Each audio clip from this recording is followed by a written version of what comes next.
Hello and welcome to Birth as We Know It. I am your podcast host, Kiona Nessenbaum. I have experienced birth as a doula, a student midwife, and as a mother of 3 amazing children with my husband and high school sweetheart by my side. After attending over 130 births, including my own, I've realized that each birth experience is truly unique. So make sure you subscribe and join me every week as we are guided through many different birth experiences through the lens of the storyteller. Please be aware that some of the stories can be triggering to hear, so feel free to pause, take a breath, and come back and listen whenever you're ready. With that said, let's prep ourselves to dive deep and get detailed about what really happens in the birth space.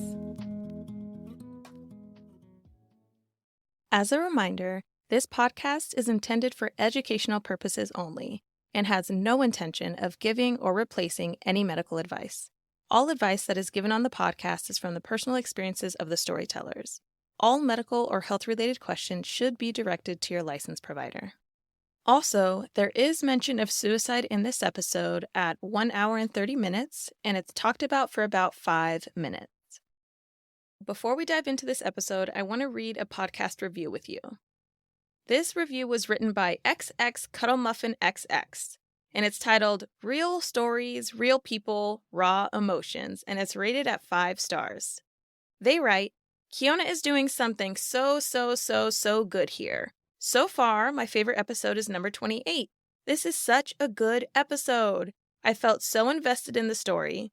It doesn't even feel bothersome that it's a long one. It had me wanting to come back and listen. I can't wait to hear more stories to come. Thank you so much, XX Cuddle Muffin XX. I'm excited to hear how you feel about the podcast, and I look forward to providing more stories for you. To you who's listening right now, it would be amazing to hear how you feel. Go ahead and write a review because I am actually running out of reviews to read for my episodes, so let me know how you feel so I can let everybody else know as well. And if you haven't already, follow me on Instagram at Birth As We Know It Podcast. All right, let's dive into the episode. Hello, everybody, and welcome back to the Birth As We Know It podcast. Today, I'm excited to have on Whitney Hardie, and Whitney is the owner of Bentonville Birth Services, where she is a doula and birth photographer for her clients. So welcome, Whitney. Thanks for coming on. Hi, I'm so excited to be here. Yeah, so let's go ahead and dive in by you first starting off by telling us a little bit about yourself and who's in your family. Okay, like you said, my name is Whitney. I live in Bentonville, Arkansas. And I live here with my husband, Joe, our 3 daughters, Eleanor, Wren, and Willow, and our dog, Marlo. That's our family. Oh, I love it. And I'm super excited to dive into these birth stories because they are in 3 different locations, which brings 3 different environments of everything. Absolutely, yes. Yeah. So before we dive too deep into the birth stories, let's talk a little bit about your conception journey with Eleanor. How was that? I would say it was pretty straightforward and uncomplicated. It took us about 5 months to get pregnant once we decided that we wanted to start trying to have a baby. And it probably took that long just because I really didn't know anything about fertility or cycle tracking. So we were just sort of not preventing and hoping that it would happen. So even though at the time it felt like every month that I had a period, it felt so long. In hindsight, 5 months really isn't that long to get pregnant with a first baby. So we were fortunate in that aspect. Yeah, I definitely also understand it feeling super long because once you start trying to also pay attention to all of the little details that come along with a full menstrual cycle. And you're like, God, I didn't know that this 2-week wait feels like eons. Well, and that would just be a recurring theme throughout my motherhood journey is all the things I didn't know as I went along and kind of like adding in educational pieces along the way. But I think because we didn't have a complicated fertility journey, I just never had to learn that much about my cycle. And it's only now as my daughters are getting to the age of having their own menstruation then I'm realizing, oh my gosh, I need to read more and understand more so that I can teach them and help them to have more control and understanding than I did. Yeah. Ooh, I love that. And I think that brings up a good point of as you're teaching your daughters, you're also learning about it yourself. And you're like, ooh, that would have been really good to know. Absolutely. Yeah. Oh, that's awesome. Before you had given birth to Eleanor, had you attended any births prior? Were you already a birth worker, or was that your first birth experience? So I had not been to any births, but I was terrified of births because my mother gave birth to me when she was 16 years old, and she was in no way prepared to be a mother. And we, both of us, she and I, grew up in this very enmeshed relationship. And so my baby album with all of my baby pictures, when you open up the first page, it's just like pictures of my mother in a terrible labor with me. Oh, no. It's like you turn the page and all of a sudden there's my crowning head.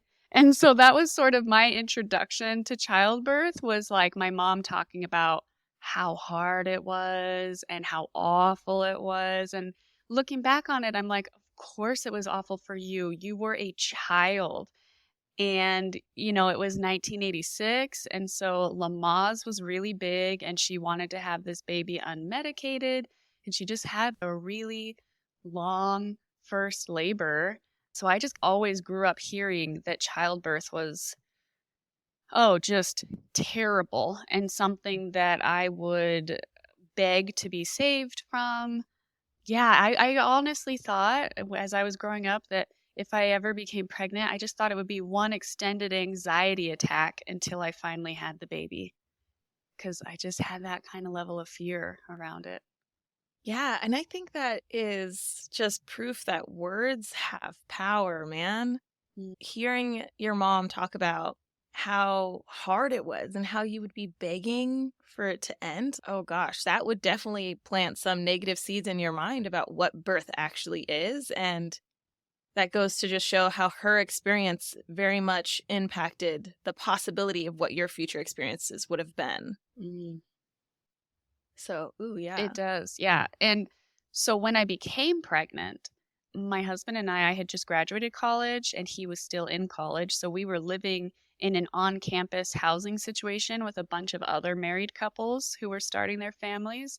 So we were young and everyone around us was young, and a lot of people were getting pregnant and giving birth, and the vibe was definitely like medicalized. It was just everyone that I talked to was like, you're going to definitely want an epidural. No one was talking about birthing outside of the medical industrial complex. That was not language that we had access to. So when I became pregnant, I got very curious and just very intentional about like, what kind of birth do I want to have? I was 23 years old when I delivered my first child. And so I felt like I had some more resources and I had more stability in my life than I knew my mother had. So I was definitely looking to birth as an experience and a rite of passage and something that I knew I wanted to be mindful of and not just something to happen to me.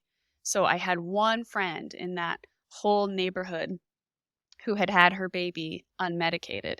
And she was like the only person I knew who had done that and who was like, you can do this if you want to. Like, this is totally possible. So I'm sure a lot of people like recognize that when you have that one friend in the sea of voices that's telling you can't do it, it's impossible, just so much doubt whenever you dare tell anyone that you would like to have your baby a particular way. And so this one friend was really my like lighthouse in a way where we were able to share information and tell each other about positive things we were learning about birth. And yeah, it was great. I love that. I love that you were able to actually have access to that friend, because imagine if you didn't and all you were hearing was highly medicalized conversations and stories and experiences from the people around you. I imagine that could really instill some doubt in your own ability to just have an unmedicated birth. And so was it the moment that your friend told you she had an unmedicated birth that made you decide that that was something you wanted to do? I think probably this was 13 years ago, so it's a little hard to nail down exactly the order of things. I think when you're pregnant, you're intensely curious. Like, it's hard to think about anything other than this baby that's growing inside of you and how this is all going to shake out. So I was definitely in a phase of like taking in a lot of information and talking about it with people. I did want to circle back to what you said, like what we're exposed to has a huge impact on what we think is possible. Like my daughters now, having known my birth stories and also the things I share with them as a birth worker, they have a completely different concept of the normalcy of childbirth. And there is so much more open in their minds, so many more possibilities available to them. So I just think that's powerful. Like this podcast is allowing us to share the wide variety of the ways that birth can go, which I just the access to information is huge. Yeah, I agree. And I also think what a blessing for your daughters. What a blessing for your daughters to be exposed to the complete opposite almost of what you were Mm. exposed to. And just being able to have those conversations with them saying birth can go multiple ways. What you had just told me, you could also talk to your daughters about how Mm. your first exposure to birth was what your mom was telling you, but you decided to take a slightly different path. And now you are passing along your experiences with them. And also through your work, communicating with them about the ways in which you support people as they birth their babies is also amazing. Absolutely. Yeah, it reminds me similarly to the conversations that I have with my kids because my kids are 10, 6, and 2. But my 6-year-old, the other day, we were just having a conversation and he just said, I would never want to be a woman. And we were like, why? And we were thinking it would be something, super random. But he was like, because they have to go through childbirth. That is super painful. I would never want to do that. I'm just like, Mm-hmm. this 6-year-old mind comes up with that as a reason why he wouldn't want to be a woman. My second and third children have both gone through phases where they're like, I don't want to have a baby. I never want to have a baby.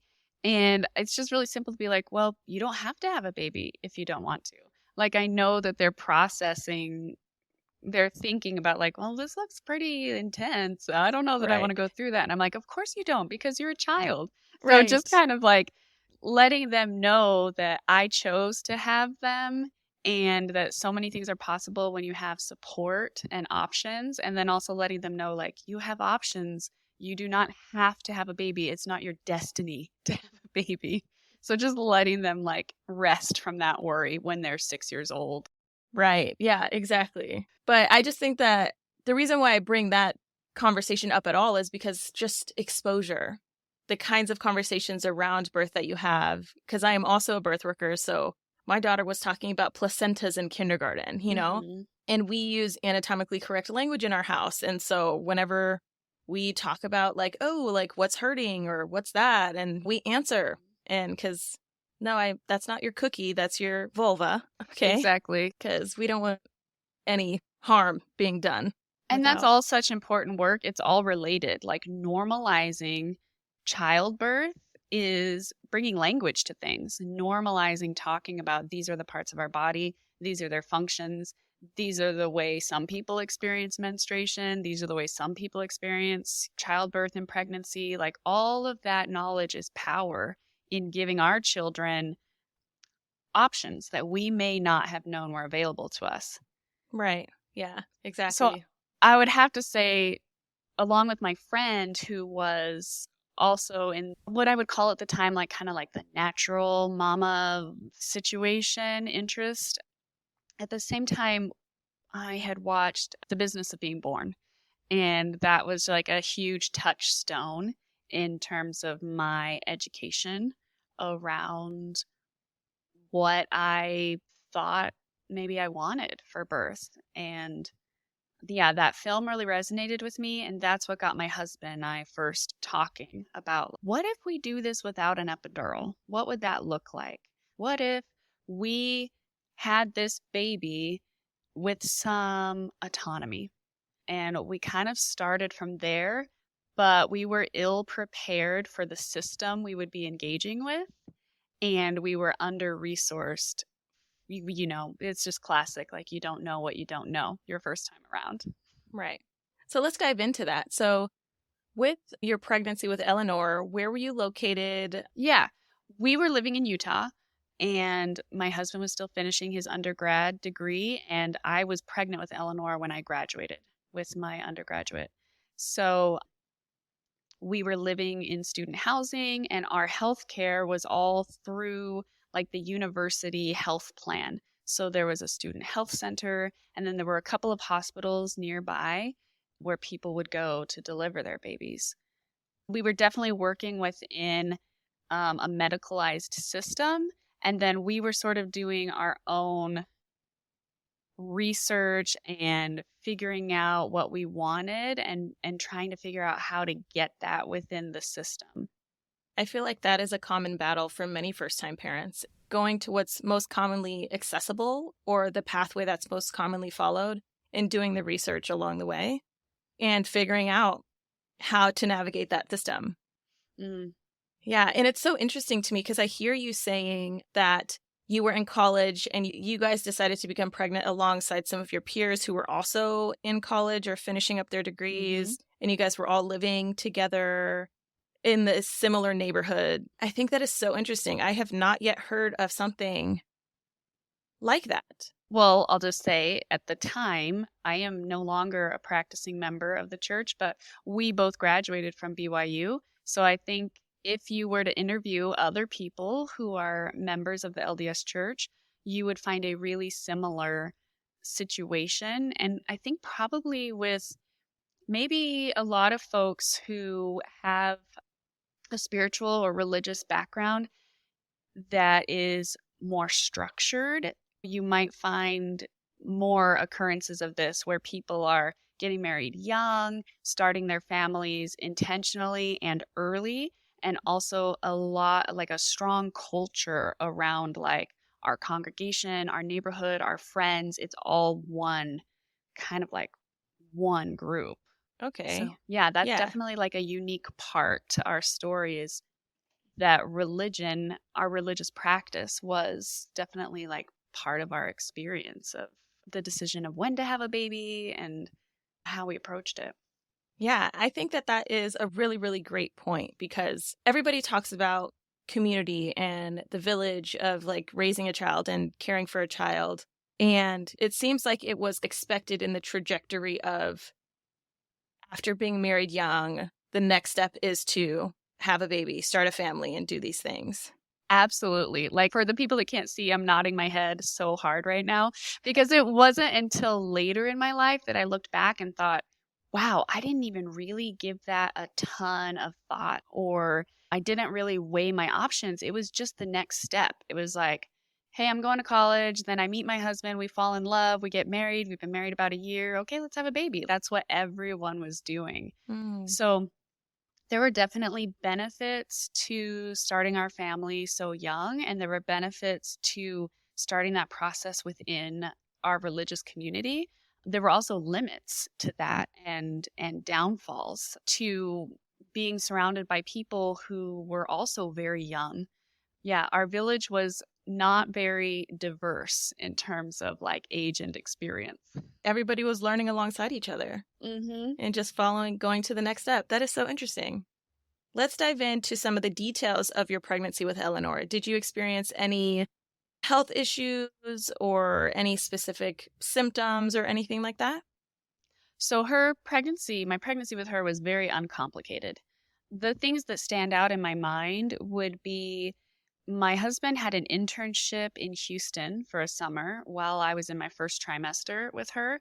So I was very lonely because he had a job to go to every day. And I was just like sitting in this apartment with barely any furniture. And like it took 2 weeks to get the internet turned on and had morning sickness. Looking back now, can say that I was slightly depressed, but I definitely didn't realize it at the time. That was a little challenging. I had a huge craving for green olives. I would eat almost a jar every 2 days.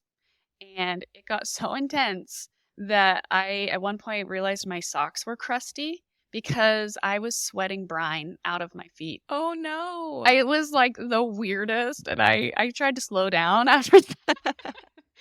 But that was just one of the foods that I really wanted, like Yeah. blueberries and green olives. I mean, I don't blame you. Green olives are delicious. I still love them. Yeah. I just try not to eat 2 jars a week. Right.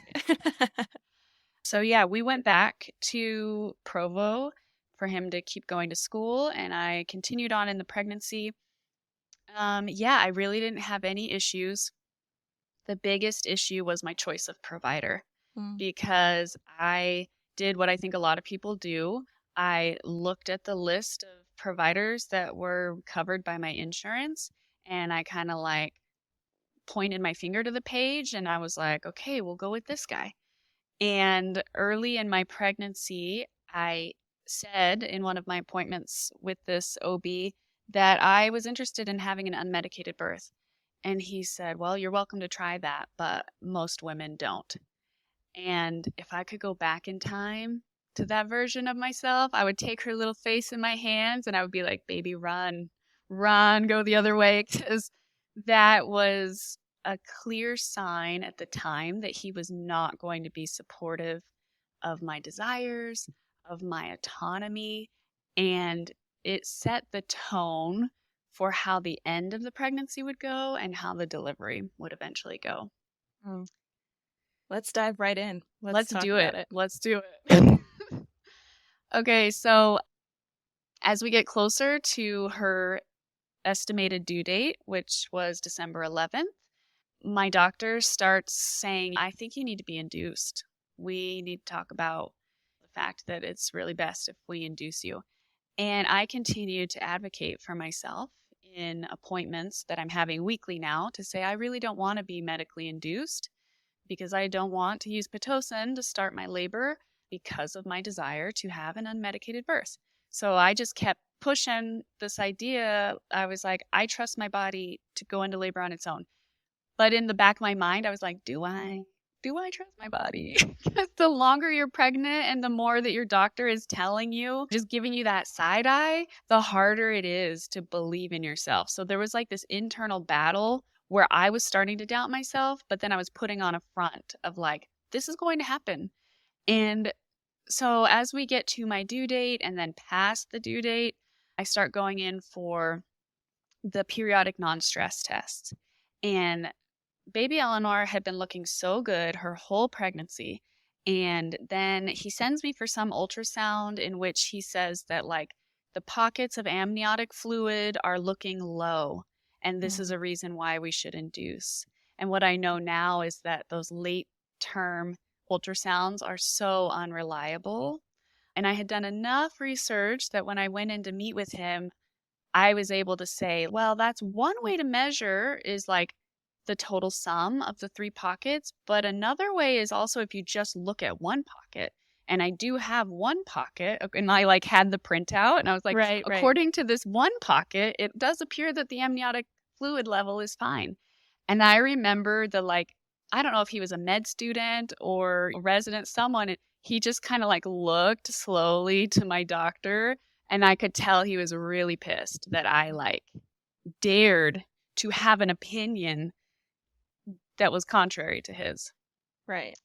So I go in for the non-stress test. She always looks fine. He continues to say, you need to be induced. And then at one of these late appointments, he's checking my cervix. And I remember being like, wow, that was more intense than usual. And it's not until he removes his hand that he informs me that he swept my membranes.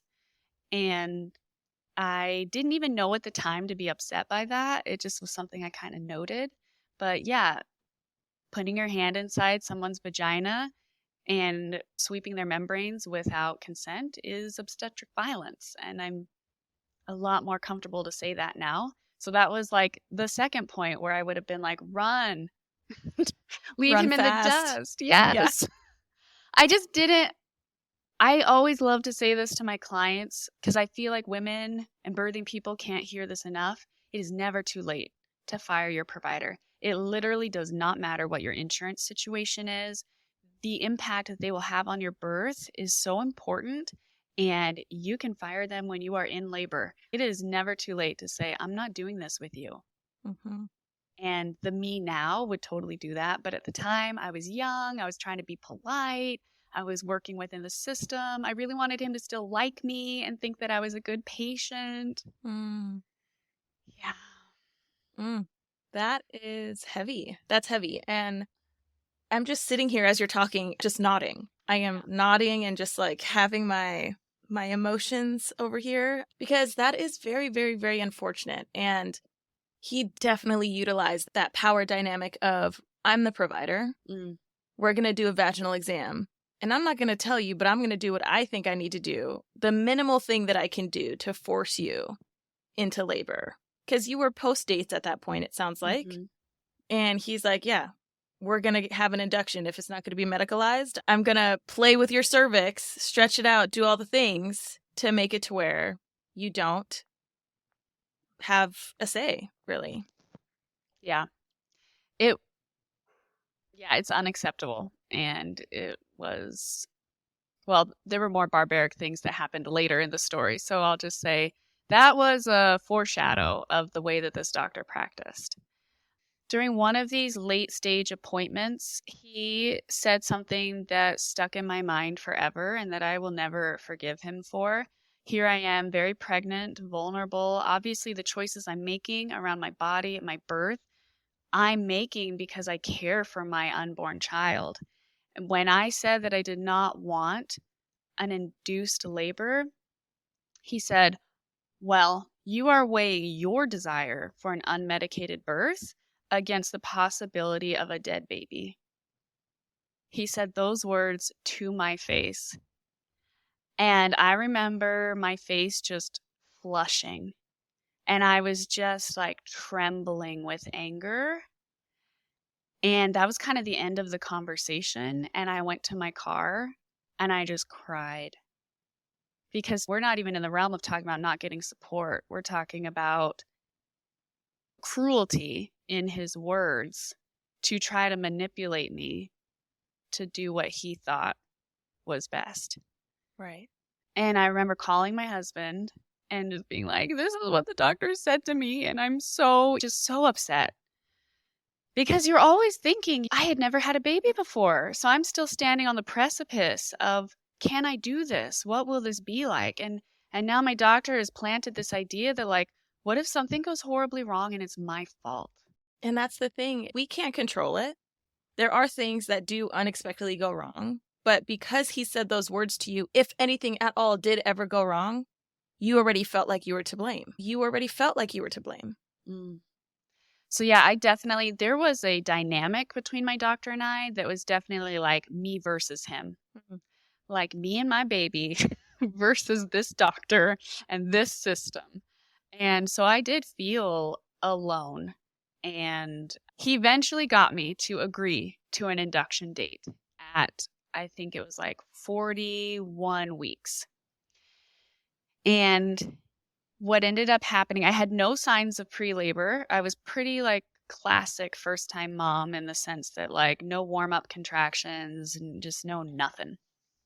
And I was like doing all the things and doing all the walking and pleading with the universe and having really awkward sex, just anything to try to have a baby. Yes. And then I just gave up and I was like, whatever, she'll come or she won't, and I'll get induced on this day, whatever. And my grandmother was in town because she was there. I wanted her to be with me in the delivery room. My mom was actually incarcerated at the time. So that was like a pain point in terms of like becoming a mother and not having this relationship with my mother that I wanted. But there we were in this like little tiny apartment that my husband and I shared on campus, and my grandma's like sleeping on the futon and just waiting days and days and days. Are we ever going to have this baby? And we had some friends over to play board games because that's what Mormons do for fun. And we all go to bed at like 11 p.m. And I remember actually that evening sitting on the toilet to go to the bathroom, and I felt a distinct shift. Like I felt something like engage, like drop. And I came out of the bathroom and I was like, that was weird. I don't know what that was, but something like clicked into place. And it was just a few hours after that that I woke up gripping the pregnancy pillow and just saying, oh my gosh, I can't do this. Why did I think I could do this? Because I was awoken by a strong contraction. Like in my dreams, I think I thought I was having my period. But it's when I awoke at 2:30 in the morning, I was in heavy labor. They were 3 minutes apart. It was like, this is happening. It was go time from the get-go. She was like, hey, I took my time, but now that I'm thinking about coming, it's going to be fast. So I get up, I wake my husband up. They're 3 minutes apart, but I'm just like, we are not going to that hospital until I'm going to wait until the very last minute. I get in the shower. Oh, I used hypnobirthing to prepare for the labor. So I was definitely thinking those mantras, using a lot of like relaxation. And in my mind, I was thinking, I'm going to stay calm. I'm going to relax and invite these surges to grow stronger. I'm going to be with them. And so laboring at home was just like swaying my hips and leaning up against the wall and then waking my grandma up to say that it was getting close to time.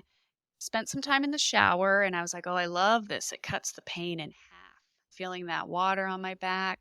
Going to the bathroom a lot, like just a lot of pee breaks. It felt so good to empty my bladder. And then all of a sudden I was like, we got to go to the hospital.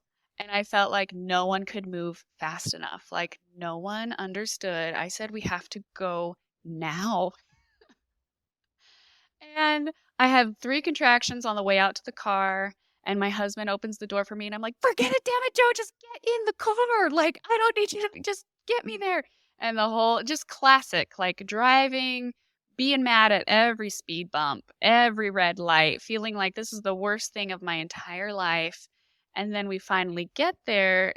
I'd been in labor. We get there at 5:50 in the morning. So it's shift change. We just arrive at shift change. And I meet this nurse and she puts me in this little tiny recovery room that's like a closet.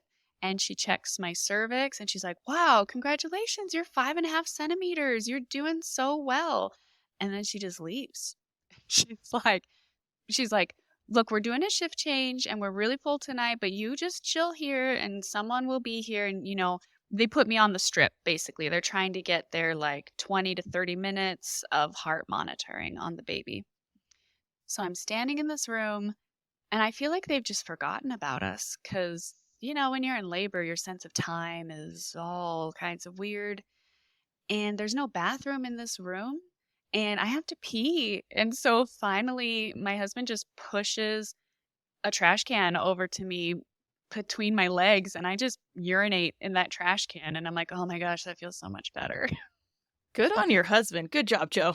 Yeah. He's like, we're going to solve this problem. Yeah. So then the new nurse comes in.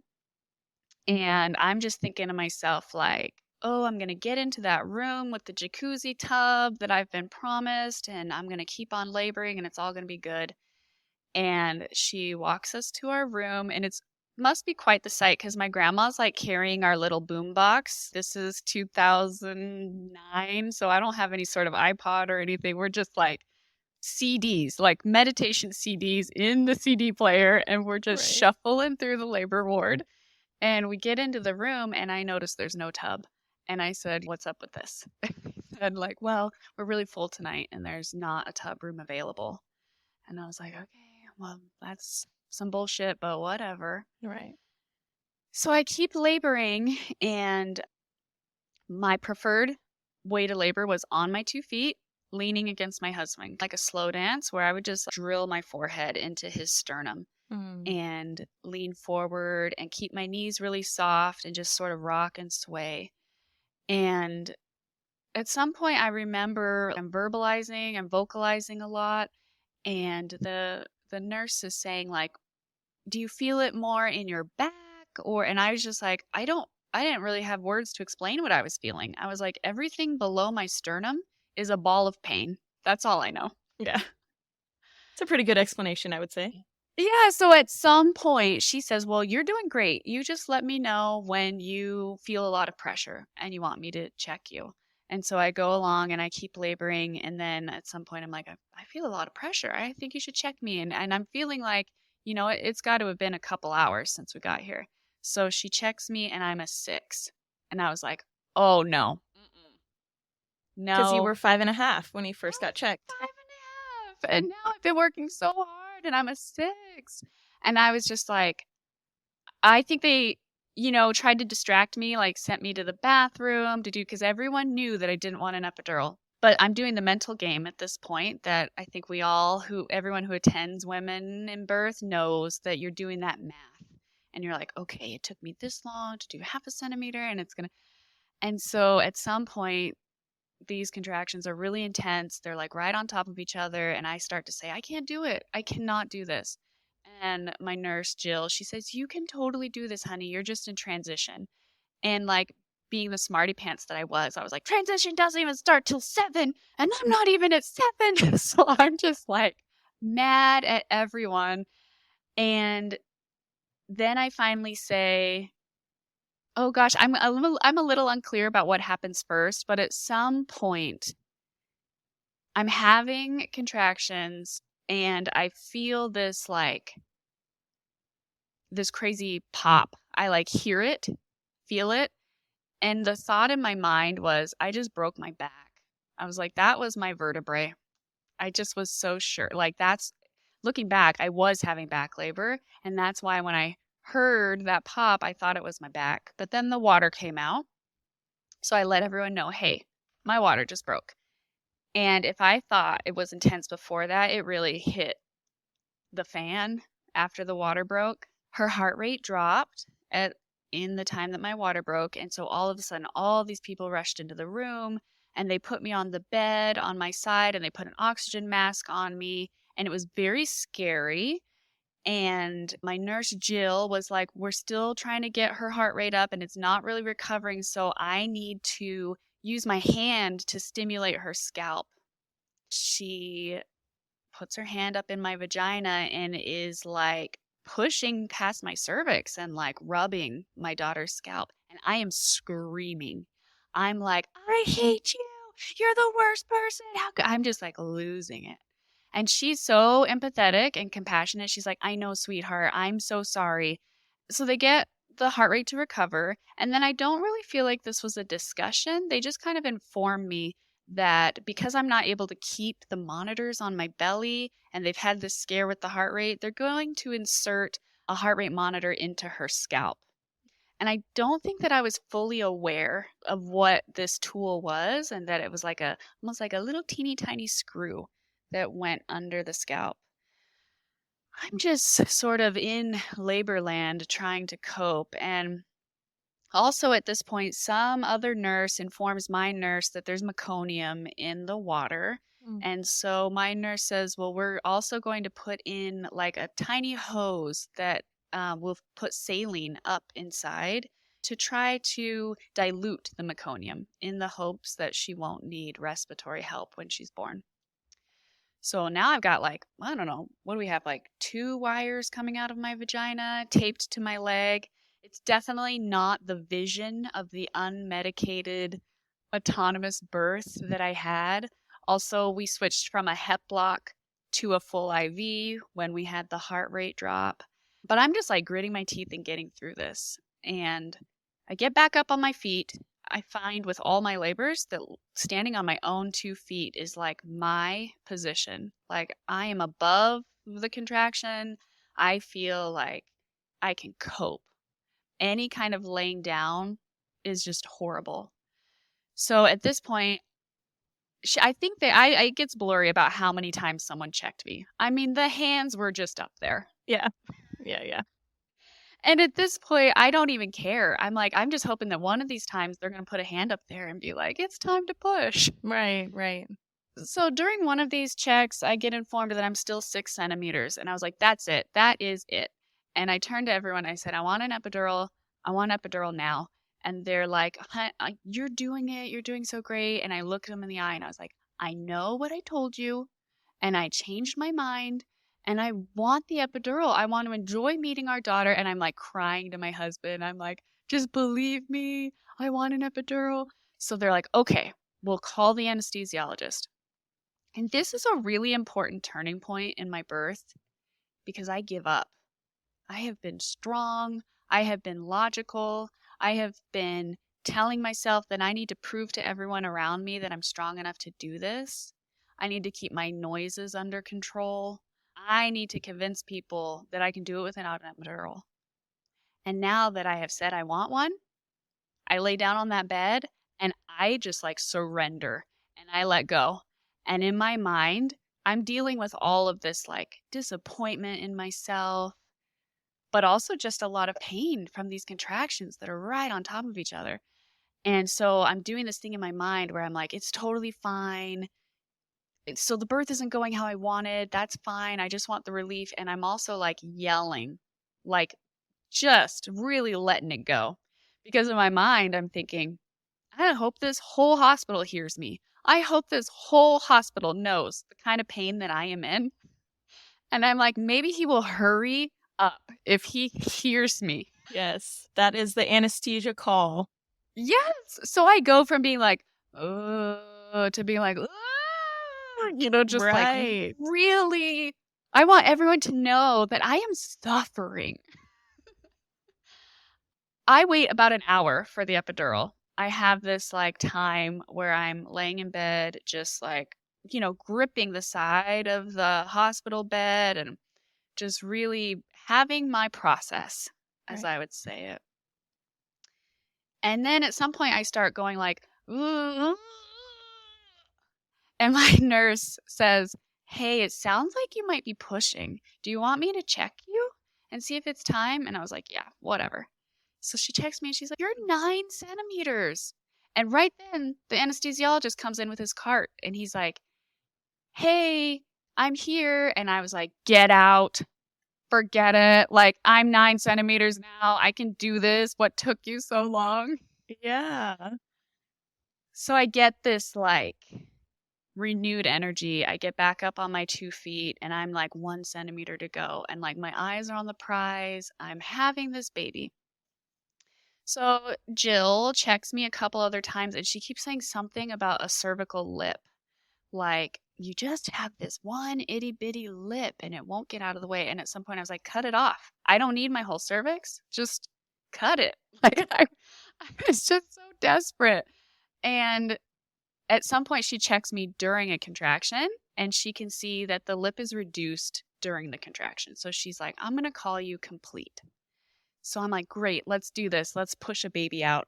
And she goes, well, I'm going to call your doctor over because this is like the early morning hours now, and his clinic was like attached to the hospital. It was like the next building over. So he's seeing patients and she's going to call him over to the hospital. And I just turn to everyone in the room and I say, we don't need him. I don't like him. This isn't about him. And I look at Jill, the nurse, and I'm like, you could catch this baby. I know you've done it. And she kind of laughs and she's like, well, he's been your doctor the whole time. You're going to want him here. And I again reiterated, this is not about him. And I really don't care. So they tell me kind of like not to push, to just wait until he gets there. But that's ridiculous, telling a woman not to push. Right. So I am having this urge to push and I'm giving into it as I'm able to. Doctor walks in and he examines me and I hear him whisper something to the nurse and then she's like, oh, I didn't realize. And they inform me that my baby is posterior, is presenting in an OP fashion. And this is suddenly making a lot of sense why I had so much back labor, why I kind of like got hung up at 6 centimeters for a long time, why I had an early urge to push. Like all these things are making sense as a birth worker looking back. But as a woman about to have her first baby, I'm aware that he comes over to the side of the bed because they make me lay down every time they want to check me, even though I hate it. He comes over to the side of the bed and he's like, look, your baby is facing sunny side up. You could try to push her out, but I don't think you'll be able to. So I can turn her with forceps, but that's going to be really painful and I'm not willing to do that unless you get an epidural. And I was like, what the hell is with this man and his obsession with me not being able to have this baby? So I looked him in his eyes and I was like, I want to push. And he turns to the nurse and he says, call me when she's ready for an epidural. And he leaves. Oh, God. I Don't don't you like hate this guy. No, Yes. I hate him. I hate him so much. So he leaves. I'm like, good, he's gone. Let's get back to having a baby. So they call another nurse in. You know, I've got my grandma on one side helping me with one leg. I'm in sort of a semi-reclined position. I asked if I could push standing up because I was like, this is how I want to have this baby. And they said, no, you cannot.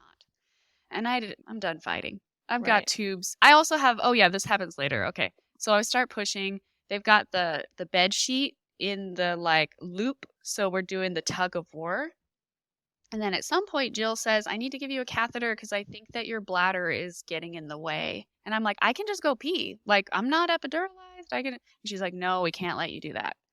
So I get another tube up inside my body.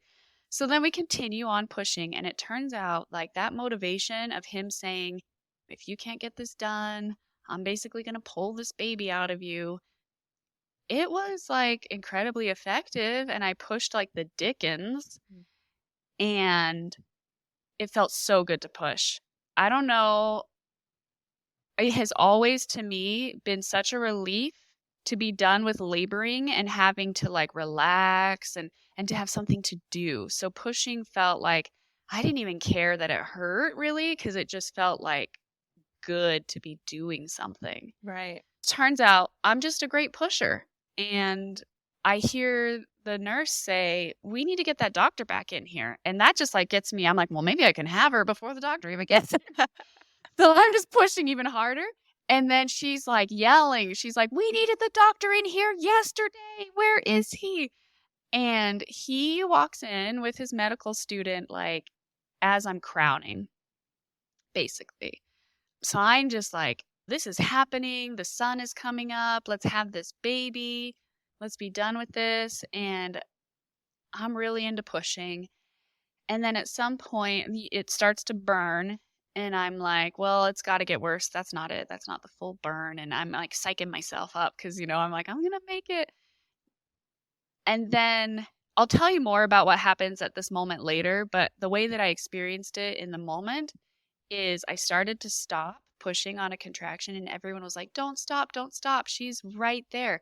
And I gave it one more good push and her whole self slid out. Head, shoulders, body. She's just, boom, she's born. And I laid back and just felt like the biggest relief. And my first thought was, I never have to do that again. I survived. I'm done. Like, you would think I had been through a war because I laid back and I took a nice deep breath. And they did not bring her right to my chest because of the meconium. She went over to the warmer to have the respiratory therapy team look at her. And it's kind of hard to admit this and say this, but it's just my story, so I'll say it. I didn't care. At that moment, I was only really worried about me because I was like, holy shit. At some point, like a couple minutes later, my husband brought her over to me and she was all wrapped up like classic hospital style for that time. And he hands me this bundle and I look down at her and I'm like, she's so beautiful and she's so perfect. And then I'm kind of like back to my normal self, like my non-labor self. And I'm aware that the doctor is down at my vulva area with his med student. And so, you know, I'd like a little, I don't know, recognition. Like, hey girl, I didn't think you could do it and you did it. But of course he's not here for that. Of course not. You know, the dick of all dicks is like, Yes, literally. he's pissed that you did it. That's what it is. Yeah, he didn't get to pull out his forceps. So he's like stitching and I have no sense for like what's a normal amount of time to be spent on a repair. Mm-hmm. And since we already know that he doesn't share information or, he's big on that, like he's not into the power sharing model of decision making, I go ahead and ask. I'm like, so I tore a little, and he's like, well, you tore more than a little. And that's the only information I get about my birth injury. And then later, I think after he's done stitching, he informs me that I tore in all 4 directions, which I can understand because I was pushing, I felt rushed. I was pushing really hard and she was OP. So, not having that gentle crown of the head appear first and straight, it was just sort of the whole top of her head was coming all at once. So, yeah, that was the birth. And it would not be until I was preparing to have my second child with a midwife that I learned that he cut an episiotomy during my birth. So there was a lot that happened in the postpartum period with my first daughter, but one part of it was that I was having an awful time recovering. I could not understand why it was taking so long and why I felt such a sense of tugging and discomfort in my perineal area. Of course, I went to my 6-week appointment and I was like, ow, it's really tender. And he was like, oh, it looks fine. You can go back to having sex. And I was like nowhere near ready to have any sort of intercourse. Oh, God, I hate this man. I hate him so much. I hate him so much for you, and I hate him so much for all of the patients that he had before you and after you. Because you were just a number to him, unfortunately. And it was this power dynamic, this power struggle of, oh, you don't want forceps? Okay. I understand if an episiotomy is necessary because sometimes it is. Sometimes they are absolutely necessary. But the fact that he did it unconsensually, without communicating with you, just like he did your cervical membrane sweep, like, communication is important, man. Mm. And then for him to be suturing you up and to just say, yeah, you tore then more than just a little bit. Well, yeah, dude, you cut me. Literally no communication. So that sort of like withholding of information about my own body, like not only did he not seek consent, he also, that would have been the first step, would be like, I think that you need an episiotomy. Do I have your permission to cut one? I would have said no. But if there was some kind of emergency, it needed to be done, at least saying the words, I'm cutting an episiotomy. Because then at least I have the knowledge of what happened to my own body. But then even in the follow-up, in the aftermath, he never told me what he did. So I consider that a gross violation of my rights. It took me a lot of years to be able to say, like, he abused me during my birth. He assaulted me. Absolutely, he really did. And I am actually proud to hear you say those words and to hear you actually have that as a reflection and to have the power to say, he did do this. Because a lot of people always try to find a reason why they didn't or give them the benefit of the doubt in situations. But you are the person that was going through this, trying to advocate for yourself throughout your entire pregnancy, and then come to the labor and birth. He was going to just leave you to bits. He was like, go ahead, try to push. That's fine. And then he comes in probably all huffing and puffing and be like, there's no way. There's no way she's doing this. Like, what tools do I need to make this happen? And like you said, even if an episiotomy was like urgent or necessary, speaking the words is all it takes. And yeah, you probably still would have been pissed if he spoke those words. You would have been like, God damn it. I have an episiotomy now. Thanks for doing it unconsensually. But you would have had the information of knowing what went on versus being completely dumbfounded about it, like not knowing. Completely in the dark. And we can talk more about how it came to light later, but because that's kind of works into my second birth story.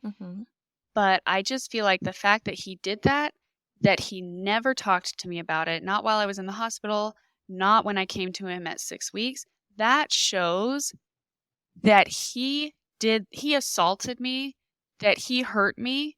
And I wish that I would have seen the signs beforehand, because I'm a big believer now that when someone shows you who they are, you believe them the first time. He did not need all of the benefit of the doubt that I gave him. He did not deserve he did not deserve me to keep seeing him as a patient with the disrespect that he showed me. And then I feel like it culminated in this act that was just incredibly violent and ended up definitely having an impact on my body, my emotional well-being. I left that birth traumatized. I did have language for that rather quickly. I realized, because I was so confused, because I was like, well, I did it. I had the unmedicated birth. I'm so proud of myself, and I feel so strong, and yet I shouldn't have had to fight like that. Like, why do I feel so beaten up by the experience? It took me some time to realize that I didn't feel held or supported or believed in. And so even though I did the thing I set out to do, I really had the sense that it didn't need to be that way. I shouldn't have had to fight that hard. Yeah, I agree.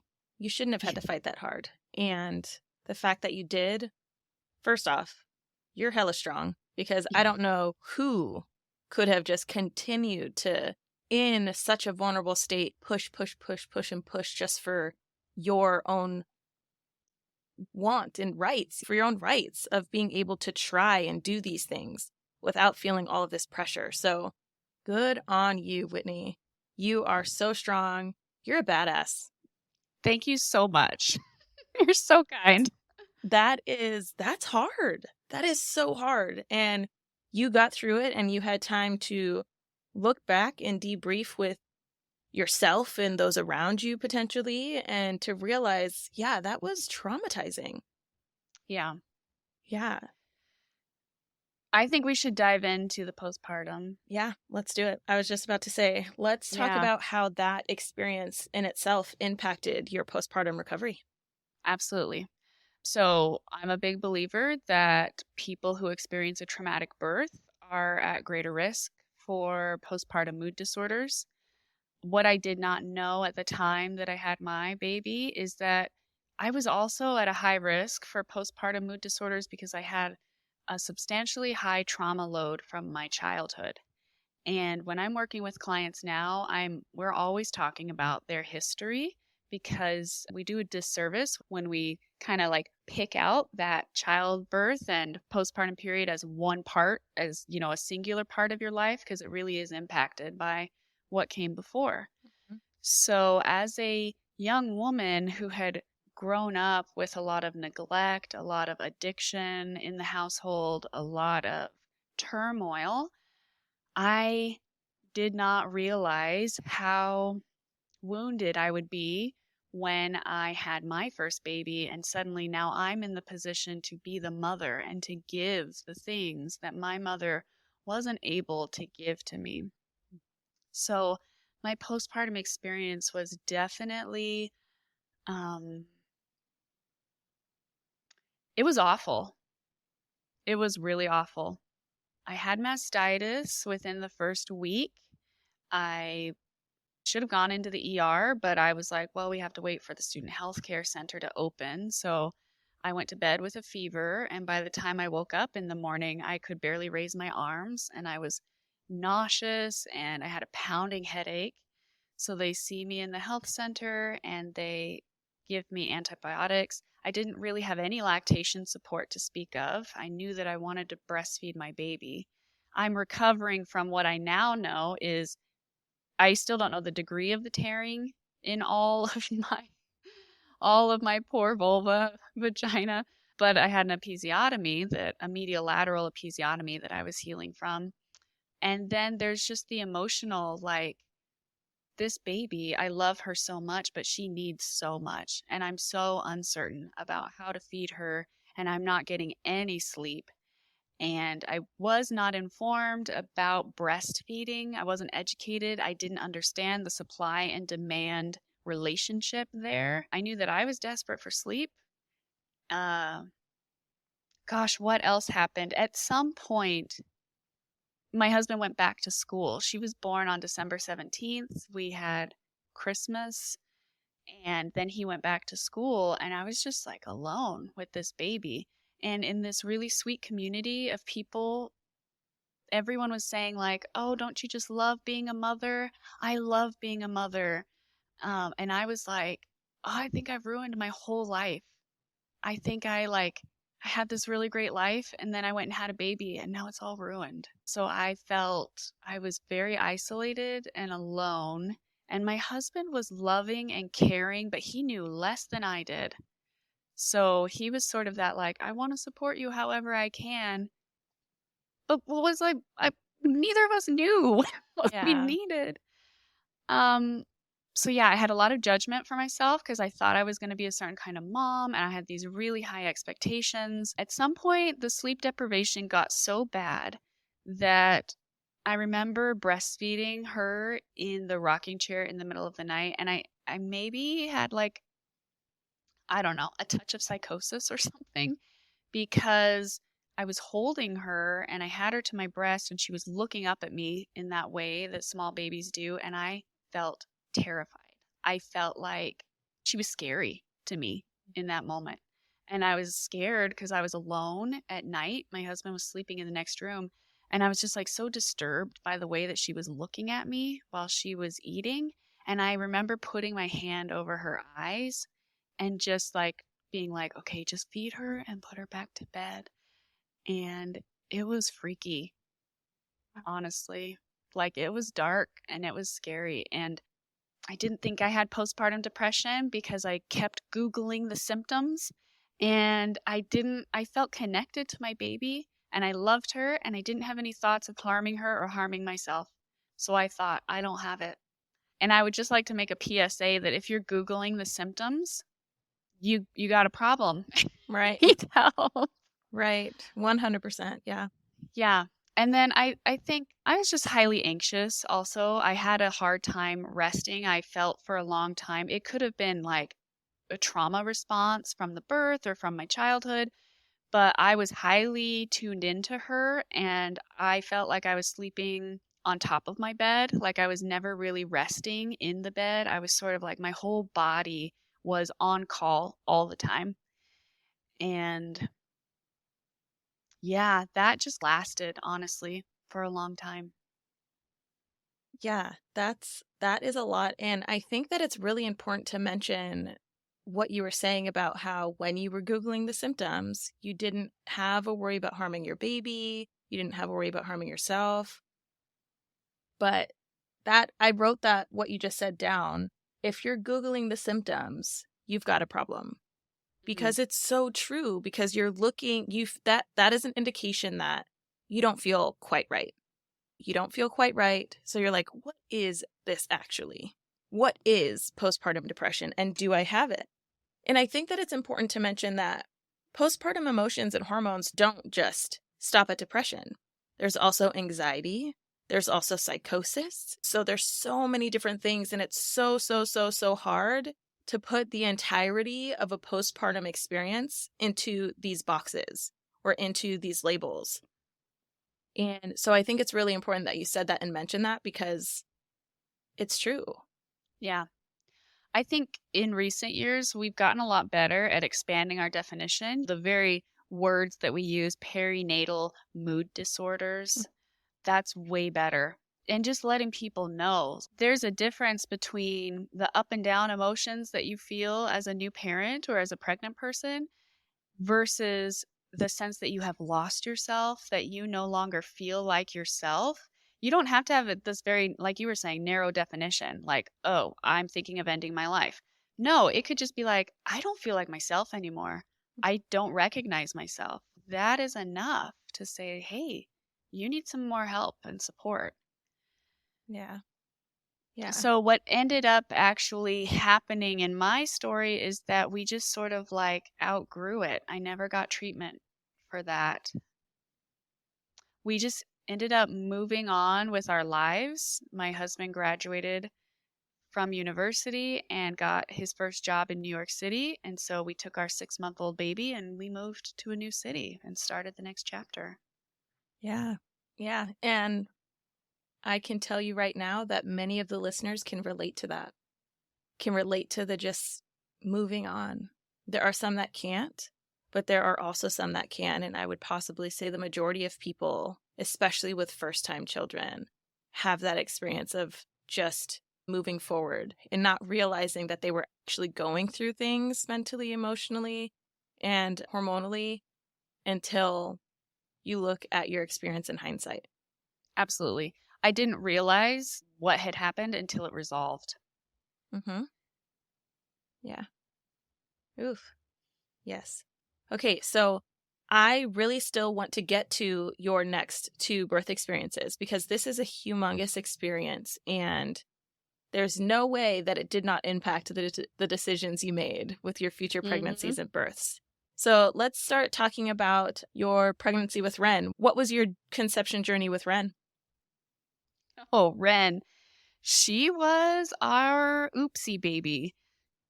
I was still coming out of this fog, this haze after having a first baby.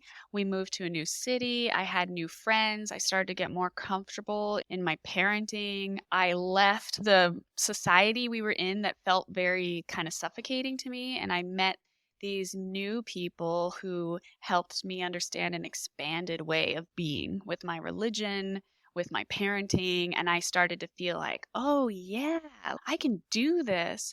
And I weaned Eleanor, my first. And it was like in the moment that I stopped breastfeeding, I felt like the final piece of myself came back. I think that I am very sensitive to certain hormonal changes.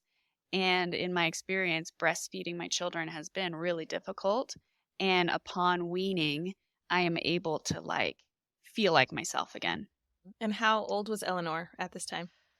Gosh, I think she was probably 9 or 10 months old, somewhere around there. Yeah. She was also not really gaining weight. She wasn't doing super, like at the time I was like, she's fine. I'm breastfeeding. Everything's fine. And then I look back on pictures and I'm like, oh, that poor baby was starving. She took to solid food really well. And eventually I gave myself permission to stop breastfeeding her. And we just started supplementing more and more with formula as she got older. And yeah, she really started putting on the pounds. I've never been a very robust supply, especially with, I think, that early mastitis and all of the issues we were dealing with emotionally. That just was never a breastfeeding relationship that I felt very comfortable or confident in. So I stopped breastfeeding her. I start to feel like myself. I get my groove back, you might say. And yeah, she turns a year old. And maybe like a month or two after that, my husband and I are, having a little time alone. And I'm not using any birth control because I was a breastfeeding mom. And I say to him, hey, forget the condom. Let's make a baby, I say. And the next morning I wake up and I'm like, what the hell was I thinking? Absolutely not. I just got back to feeling good. We do not need to have another baby. And I was pregnant. I think that my body tricked me into getting pregnant. My body was like feeling frisky, feeling fertile. Those pretty much go hand in hand. Yeah. So it was the one and done, just like, oh, okay, so now we're pregnant. And I would say my pregnancy with her, I had a little bit of what I would call like second baby disappointment. Like, you know how the first time around everything is so new and everyone is so excited for you. And then when you're having your second baby, people are just like, oh, yeah, it's another one. Yeah. Which sucks, honestly. That's a horrible feeling. Because they're like, oh, all right. High five. Yeah. Good job. You did it Good again. job. You know? Business as usual. Yeah. So with your pregnancy with Wren, was there any like health symptoms or anything with her? Any special cravings? Did you go back to green olives? No, I did not go. I don't really remember cravings with her. The things that were different about her pregnancy is that I was a lot more active living in New York City with a toddler. We walked all the time. So I felt very healthy and strong. I was incredibly tired. In that first trimester, there is no tired like first trimester when you have a toddler or a baby. It's just like, woof. It's different. Yeah. So my midwife ended up recommending that I take Floridix because I was a little anemic and that stuff tastes like rusty nails or like a nosebleed, but it worked and I had a lot better increase of energy. And then the other thing, I'm just going to go ahead and say it because I wish someone had told me it was a possibility. I had a vulvular varicosity. Is that how you say it? Like a varicose vein in my damn vulva. Yeah. Painful. Oh my gosh. I had no idea. I was like, what is happening? Every time I stood up, every time I sat down, anytime I moved, I felt like this horrible, painful, bulging sensation. And it was painful to walk. And I tried like doing these bicycle exercises with my legs to increase the blood flow, like to get it to stop pooling in that area. I eventually ended up wearing like a kind of support belt that looks like a jock strap that sort of just like hugged my vulva. And because I found that I was just walking around my house like with my hand cupped underneath myself, trying to like support myself. So once I started wearing this device, it felt a lot better. And that was my biggest thing with her pregnancy is I was like, oh, wow, I had no idea that this was a possibility. Yeah. And it feels terrible. Yeah, that's a huge thing. And I don't think that that's actually talked about enough. There are some people that talk about like varicose veins in general with pregnancy, but they tend to be more along like the legs, talking about varicose veins. But I have heard actually more often people talking about varicose veins on their vulva and even like on the vaginal opening and sometimes right in the internal os of the vagina. So it is a possibility for sure. It is a possibility. So buyer beware. That could happen to you. Yeah. How did that impact your intimacy throughout your pregnancy? Oh, golly, I hardly remember. I don't hardly remember intimacy during my pregnancy. I will say, I do remember in the first pregnancy having that experience where the second trimester, I felt very sexy and just like really loving my blooming body and like I wanted to have sex all the time. The second time around, my husband and I kept waiting for that to happen. We were like, when is it going to happen? When does the libido kick up? But we were parents now. We were like, we had a toddler. We were just beat down by the experience of having a 2-year-old. And we talked about that with each other. We were like, oh gosh, it's kind of disappointing that I don't just want to have sex all the time. Like, second trimester, where is it? And it was just like, I'm tired. I'm so tired. And I think that's a good point that you just emphasized the I, because partners don't necessarily understand everything that's going on and they still got that libido. They're like, yeah, is it now? No. Yeah. What, he now? literally kept checking in with me. He's like, are you feeling it? Is it happening? And I was like, I don't know. Maybe it's late this time. And then I just kept getting bigger and bigger. And I was like, I don't think it's coming. Yeah. Be like, nah, sorry, man. So let's go ahead and dive into your birth experience with Wren. How was it different than your experience with Eleanor? So different, night and day. So we were living in New York City and I met for the first time a number of women who had had their babies at home. And I think that if I hadn't met them, I wouldn't know that it was a possibility for me. So it's incredibly impactful to have friends and you can see their babies running around. You can see the living proof that this was possible and did happen. And they talked about their births in such a positive way. And so I knew I didn't want what I had before. And I'm not sure if I hadn't met these women who had had babies at home, I'm not sure that I would have known that I could do it that way. So I asked these friends, who was your midwife? And I got a couple names and I did some research. And so my husband and I met with a midwife there in the city and interviewed her. And just immediately from the get-go, a completely different experience, a different approach to childbirth. The fact that you get to sit down and interview this person and ask them questions and they are not defensive. They can talk about their numbers. How many births do you attend? How many have you attended? How many obstetric emergencies have you experienced? How many fetal deaths have occurred? Like, those are things I could not ask my doctor about. And my midwife was just very upfront about, this is my experience. This is how I approach childbirth. So we just felt really comfortable, like, yeah, let's do this at home. And then also just the power sharing, the whole change in approach, working with a provider who said to me, you are having this baby. This is your birth. This is your body. And she said, I am here to safeguard the process. I'm here to just watch out and make sure that if you need support and you need help, I can provide that to you, but you are having this baby. Mm. And oh, it's just a huge boost of belief in myself. Yeah. And it was very healing. That leaves a lot less room for self-doubt. At least that's what I feel. I feel like that would leave a lot less room for self-doubt because it's someone that's saying, basically, I value your opinion and your own birth experience, and I will safeguard you and guide you throughout, whether or not that's a possibility based off of your health history, based off your past experiences. And then let's also talk about the what ifs of what it would look like if we needed to transfer, what it would look like if this happened, what it would look like with that happening. And I'm making a big assumption here, but I feel like it could be true. I'm sure your appointment lengths with your midwife were far more involved and lengthier than those with your OB. Absolutely. We had conversations.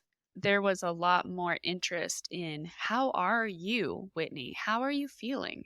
Like that understanding and respect that this is a whole process that I'm undergoing, and my midwife was here to hear about anything. What you were saying about that it doesn't leave a lot of room for doubt is true, but also it opened up my ability to be vulnerable and to express the doubts and fears that I had because I felt safe in doing it, because she had an inherent trust in my ability to do this and in the process of birth giving as a whole. So I was able to release my fears by speaking about them openly. Whereas I wisely knew that I couldn't say those things to my doctor because he would be like, yeah, absolutely, you can't do this. And you will need to be rescued. And you will have an emergency. Even though I knew that I could have a baby and I had done it before, as the time got closer to give birth, and I think this is common for a lot of people, I found myself being like, can I really do it? You know, you're just like, you're trying to like make your peace with this intense experience that you know is going to happen. And so I was able to go to my midwife and just be like, I'm still feeling some fear and anxiety. And she was able to say, that's really normal. And that doesn't mean you can't do it. And we can talk about it. And so just being able to get those feelings out of my body and say like, I'm afraid that this might happen. And she could just hear it and say, I understand that is a scary thought. I don't think that will happen, but I have a plan in case it does. Would you like to talk about that? So just that gentleness and that tenderness, like that's what I want for everyone who's having a baby, is to be treated with that kind of respect and care. Yeah. I love that. And I'm just we're not even at the birth yet, but I'm just so happy because I already know your story won't be as traumatizing. You know it's going to be a redemptive birth. Like you have the feeling. Let's go. Let's talk about it. Okay. So just like her sister, like, you know, the due date came and went, but I think my body was more efficient this time around. So it wasn't 5 days past the estimated due date. It was just 1 day. And I had really tender experience on the day of the due date, walking with my toddler through this beautiful park in New York City with my big round belly and realizing like, hey, this is the end of our time as just her and me. And it felt really special. And I was really excited that we were going to welcome this baby at home. And I thought that maybe I'd have my 2-year-old there with us. So I go back home the day of, or maybe the day after the due date, my midwife comes over. I did not have a single cervical exam during the whole experience. She takes my blood pressure, we talk, she measures all the things. And she's like, okay, well, we'll just see what happens. She leaves my house and a friend came over and we were chatting and it's like 5 o'clock in the evening. And I'm aware that as we're sitting on the couch, I'm starting to feel something. And I just start noticing that while I'm talking to her, I'm like, and starting to breathe. And I turned to her. She didn't have any children. And I was like, I think I might be going into labor. And she was like, oh my gosh, what do I do? And I was like, it's okay. Just don't leave. Because I was waiting for Joe to get off the subway. He was coming home from the financial district and, you know, no cell phone reception while he's underground. It could take an hour to get home. So I was like, if you wouldn't mind just staying with me until he gets here. And then if you could please return these library books. that would be great. So I called Joe. He's like, oh, I was going to run some errands. I said, nope, just come home. And he's like, okay, it's go time. So he comes home and my friend leaves and labor starts. And I am immediately like really irritated at my toddler. I'm just like, she can sense that something is up and she is on me. She's like clinging. And I was like, no, this will not work. So we had a backup plan. And I called a dear friend and I was like, I'm in labor. Can you please come get Eleanor? And she's like, yep, I'll be right there.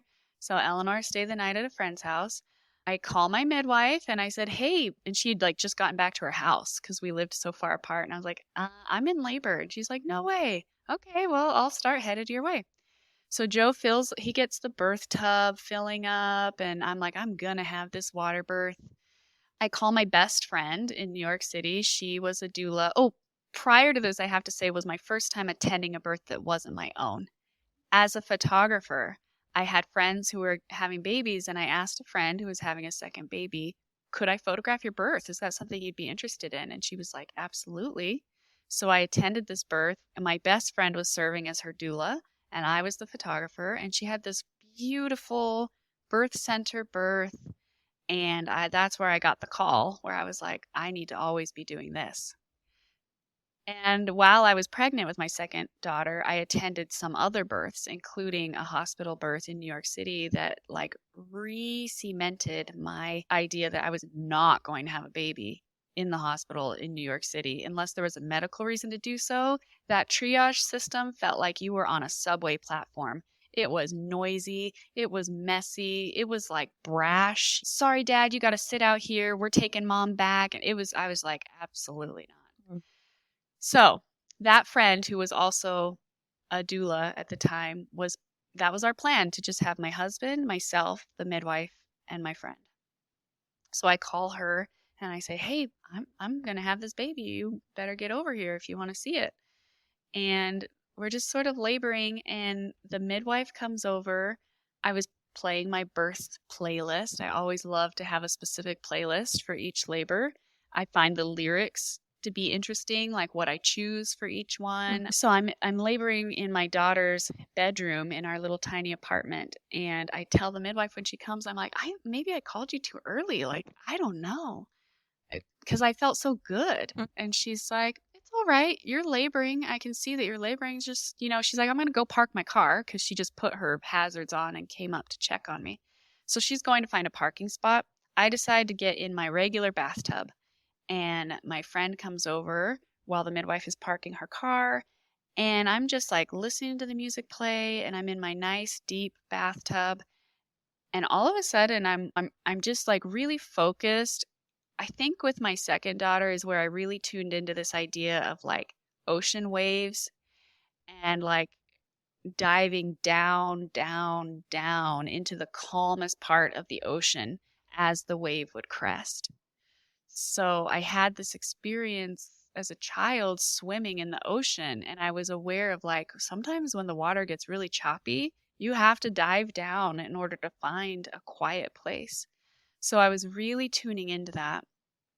And as the swells would come, I would just mentally go way far down, and I would kind of visualize. And I think that was also helpful, like visualizing a downward movement, because I'm also inviting my pelvic floor to relax. And at some point, I'm like, whoa, I kind of felt like pushing at the end of that.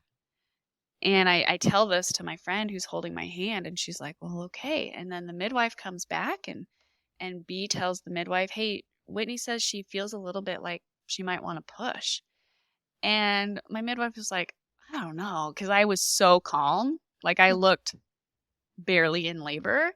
And she's like, I don't know, I'd be surprised if that were the case. And I'm just like, I'm just happy. No one's rushing me. The lights are out. Everyone's sitting in this teeny tiny bathroom while I labor.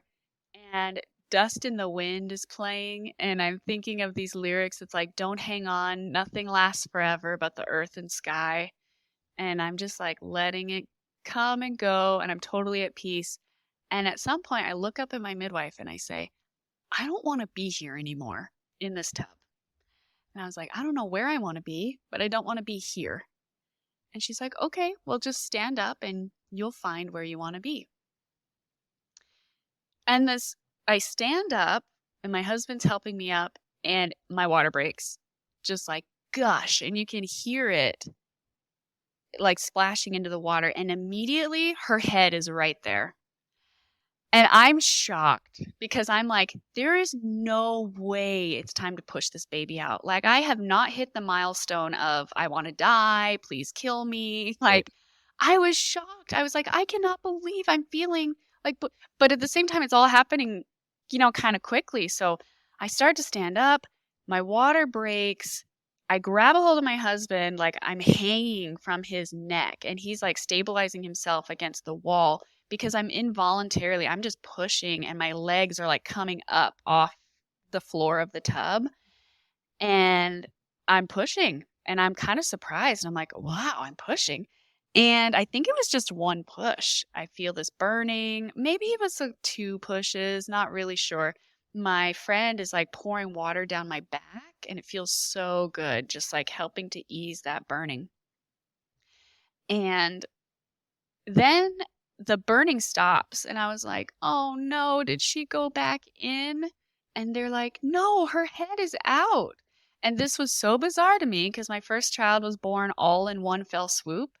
So I'm standing there with a baby's head like hanging out of my body. Yeah. And I go, oh no, you mean I have to like still deliver the shoulders? And everyone goes, it's okay that the shoulders will be fine. You've got this. And so I would just wait for the next contraction and I push out her shoulders and the whole rest of her body. And there she is, like just perfect. And I am like, I'm bowled over. I cannot believe my midwife, turns out my midwife was pretty nervous because she's like, oh my gosh, porcelain tub, really slippery baby that was coming really fast. Mm-hmm. But I didn't know she was nervous. She told me later, she's like, ooh, I do not like to deliver a baby when someone's standing over like, this Right. slippery bathroom situation. But she just guides her up between my legs. I bring her to my chest and everyone helps me sit down. And there I am in the bathtub and I just look at her like huge plump cheeks and she's naked and I'm naked. I'm only wearing my glasses and I look down at her and I'm like, "Hello, it's you. You're here." And I just look around at everyone in the bathroom. I'm like, "I can't believe we just did that." It was 4 hours from the first contraction to her delivery, and I was like, "I cannot believe that birth could be that calm and that beautiful." I am just so, so, so happy to hear that you had such a calm yet extremely powerful redemption birth. It is a good thing you called your midwife when you did. Mm-hmm. And I was also going to say, pretty ballsy of her to put her hazards on to come check on you, just to check. Because what if her car was there for longer than that time it was? But also good that she did, because, I don't know, everything worked out. Everything lined up. And yeah, that's amazing. I think that's beautiful. I call it my dreamiest birth.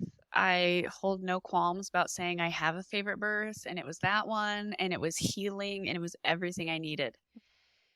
And just like the peacefulness of it. Also, just that level of care and normalcy around giving birth. I opted to get one stitch to repair because I thought I'm probably going to be chasing after this toddler. So I'd rather just get a little stitch to my perineum. But I did not have the emotional trauma, the physical trauma.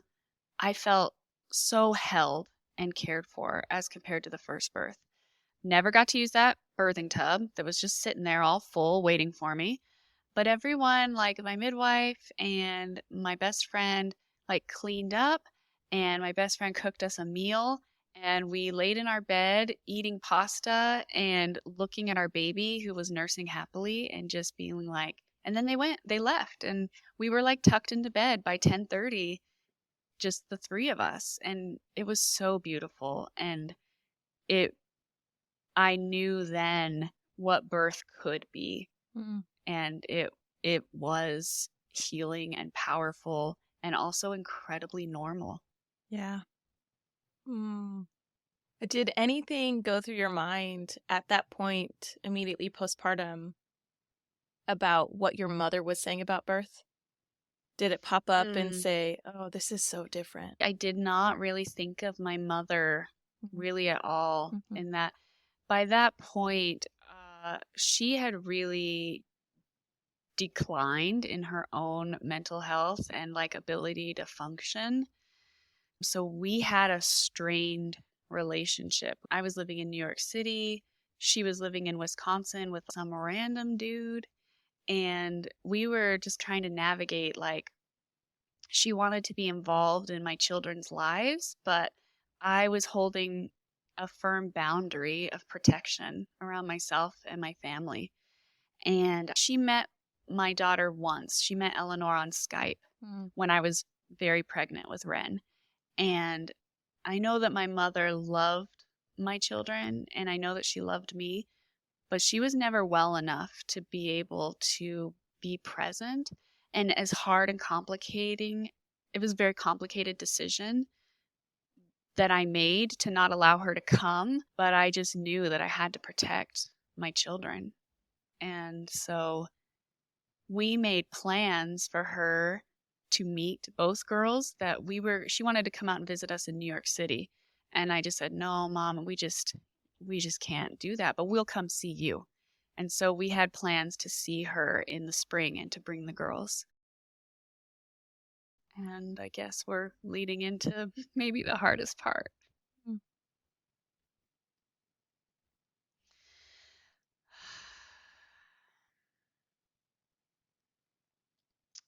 So I had a really different postpartum experience with Wren because I had this best friend and I told everyone to look out for me. I said I had this terrible postpartum depression before and please keep an eye on me. So I asked for support. I had this healing birth. Breastfeeding went better, but Wren was, oh, bless her soul, she had colic. She cried and she puked and she cried, and all that girl did was scream as a baby. And it's really unfortunate that people don't take colic more seriously. A lot of doctors are just very dismissive. They'll grow out of it. They only seem to care that the baby is gaining weight, which she was gaining weight. But when I would put her to my breast, she arched her back, and it was so hard to feel like she wants to nurse. Like nursing was her way of getting comfort. And of course, I'm going to feed her and she gets hungry, but it was like I could tell that she was in pain.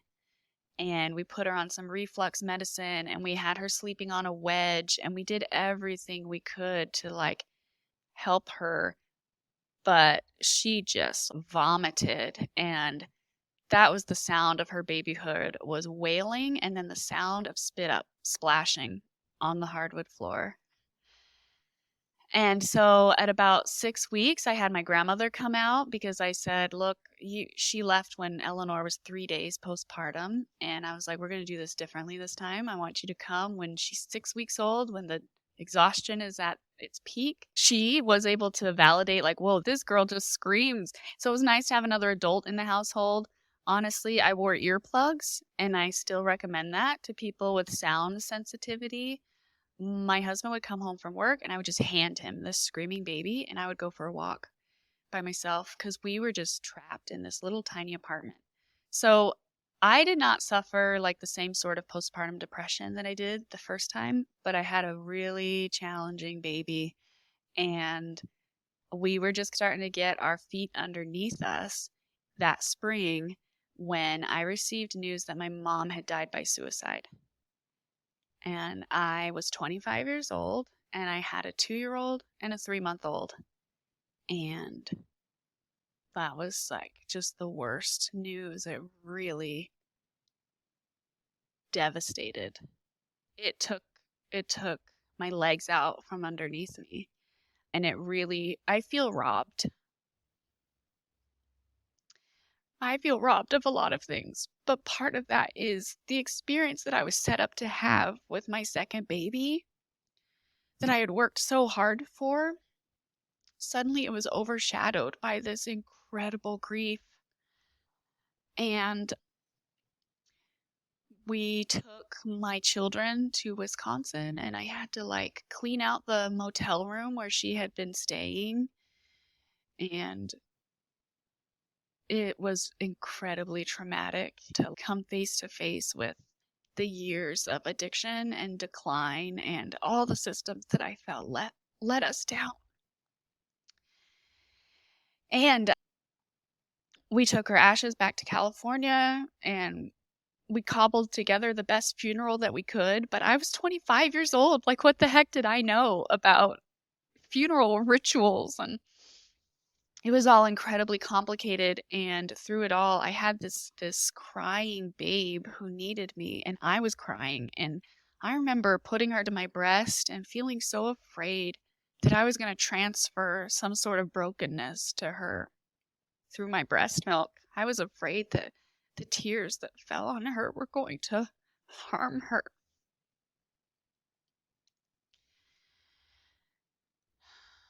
We went back to New York City, and my husband had already been accepted to grad school, so we knew we were going to be moving. So when I tell you we had a really shitty year, it was like we had this beautiful birth, and then Eleanor had to go into the hospital for RSV when Wren was like a week old. And then my mom died, and then we moved to a new town, and that all happened within 6 months. It was like, it was too much. It's too much for anyone. Yeah. Yeah. So we took our little babies and my broken little self, and we moved to Ithaca, New York, and he started grad school, and I put on a brave face for a little while. And then at some point in the fall or winter of that year, it just hit. Like, I moved out of survival mode, and I just fell into a crushing depression. I had nonstop nightmares. I could not eat. I had no appetite. I lost a lot of weight. It got really dark, and it got really scary. And I finally I had always been really opposed to taking any sort of medication, because part of my narrative, watching a parent grow up with substance use disorder, was like I did not ever want to rely on any kind of substance to change my mood or to help me. And so I was really bought into this idea that I'm going to be strong enough and I'm different than her and I'm not going to need this. And at some point during my darkest time, I reached back out to a therapist I had worked with in New York City, and he was able to put the language to it. He said, the depression you're experiencing is changing you. The medicine that's available will not change you. It will just put a floor on the suffering. He's like, you are falling down a deep hole, and we want to be able to put a floor underneath your suffering. So I started an SSRI, and I found a good therapist, and I'm a huge proponent of looking around. I met with a couple therapists that were not the right fit, people who were just honestly out of their depth. And it took me a while to find the right person. And that's a therapist I continue to work with today, 10 years later. And that started, just a really beautiful, powerful journey of healing. As I was a young mother myself, I was also working on healing my mother wound. And so many of the things I was experiencing raising my daughters was putting me in direct contact with what I didn't receive as a child and being able to reparent myself. And it's heavy, but it's literally been the work of my whole life. And I'm so proud to be the woman and the mother that I am today. You should be. You really should be. I am hearing your story, and I am in awe. And Whitney, I barely know you, but I am so proud of you. I am so proud of you for doing exactly what you needed to do to get to where you are today. You asked for support based on your experience from your first postpartum. That is number one, the fact that you knew and had the realization that I don't want that to happen again. Let me just set a little bit of a foundation to make sure that it doesn't. And I would even say that you setting that foundation of having that support for your second postpartum probably played a big role in your ability to push forward as far as you did before you crashed. Because hearing all of that in your postpartum with experiencing the loss of your mom, after fighting this battle with figuring out how much you want her to be involved in the lives of your babies, and then having that robbed from you, and then going and having to deal with the aftermath of her decision in a really hard way at just 25 years old, needing to do all the things, all of the cleaning up, all of the emotional giving of being able to put on a funeral with you being so freshly postpartum.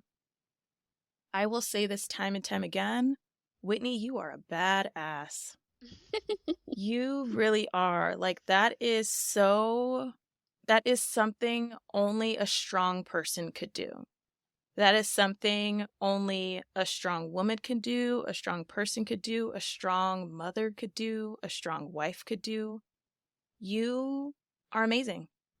You are Thank truly, you. truly amazing. And I commend you for all of your hard work. And I'm here sitting across the screen from you, and I see, like, as I look at your face, I see the emotional turmoil this put you through. But I also see who you are today and the strength that you carry with you from going through this. And I'm happy and honored to be able to talk to you about it. And I'm happy you shared it with me. Thank you so much. It means a lot to me. I think sometimes we go through our lives, we have experiences, and we don't often have the container to sit and reflect. And so this is such a powerful gift that you're giving me to witness my story, the fact that you want to know, and it gives me the opportunity to tell the whole of it and to spend that time to just witness to myself, like, I am embodied in who I am today, and it feels so damn good to have healed that much. And yeah, that's a big theme throughout my story, is that it took me years to develop the kind of self-compassion that I have now. And it's a nice and important mental exercise to go back and visit past memories with the kind of compassion I have now, and to sort of picture myself holding that young mother who was holding that baby in the middle of the night, and to be able to tell her the things that I know now. Sweetheart, you are not doing anything wrong. This is really hard. This is hard because you just don't have enough of what you need. And you're doing the best you can. It's such a powerful thing to revisit former versions of ourselves and to offer ourselves that radical compassion. Yes. Yes, I agree 100%. 100%. And this isn't the end of your story. You have another birth that we're going to be talking about today. And all of this that you just shared with us, both your first and second birth and postpartum experiences, lead into the decisions that you made when falling pregnant and giving birth to Willow. So let's talk about Willow. Willow, the baby of the family. There is 4 years between Wren and Willow, which was much better for me. I'm a big believer there's no right way to give birth. There's no right timing. But what I know about myself is having 2 babies was rough. And having my kids in kindergarten and preschool when I had that last baby was a whole different ball game, and I loved it. So I loved giving myself permission to heal, to take time, to really think about, to even sit with complicated emotions and think about, is this what I want? To be uncertain and to just be in that process. I gave myself a lot more time and patience with Willow. So I don't honestly remember much. We just kind of decided to have a baby. I don't know, may have taken a couple of months. It definitely was something that we knew we wanted to do. We approached it with some trepidation for sure, because we were like, well, the last time we had a baby, the whole damn world fell apart. Um, but also there had been more time for healing and growth. We were living in Seattle. Joe had taken a job with Amazon after graduating from grad school. So we were a little more settled. We had a yard, this cute little house that we rented, and our girls were growing up, and we were like, let's have another baby. And I felt a lot more confident. I knew I was going to have a home birth with a midwife, and at this time I was already photographing births, so I had seen some midwives, and I just chose a practice that I liked, and it was very non-complicated. I don't even remember much about her pregnancy. I had 2 other kids, and I just remember feeling like it's possible this might be our last baby, so I feel like I soaked it in more. Yeah, a big theme of the pregnancy was just continuing on with my own healing. I was in therapy twice a week, virtually with my therapist. And so it was the first time that I was able to approach the birth and talk with my therapist about, like, hey, I tend to not do so well in the postpartum period. And so we were able to make a plan. There was that continuity of care already established. And so I just went into it feeling like such a different person. Yeah, not really anything that I can think of in terms of complications or. No varicose veins. No, thank goodness.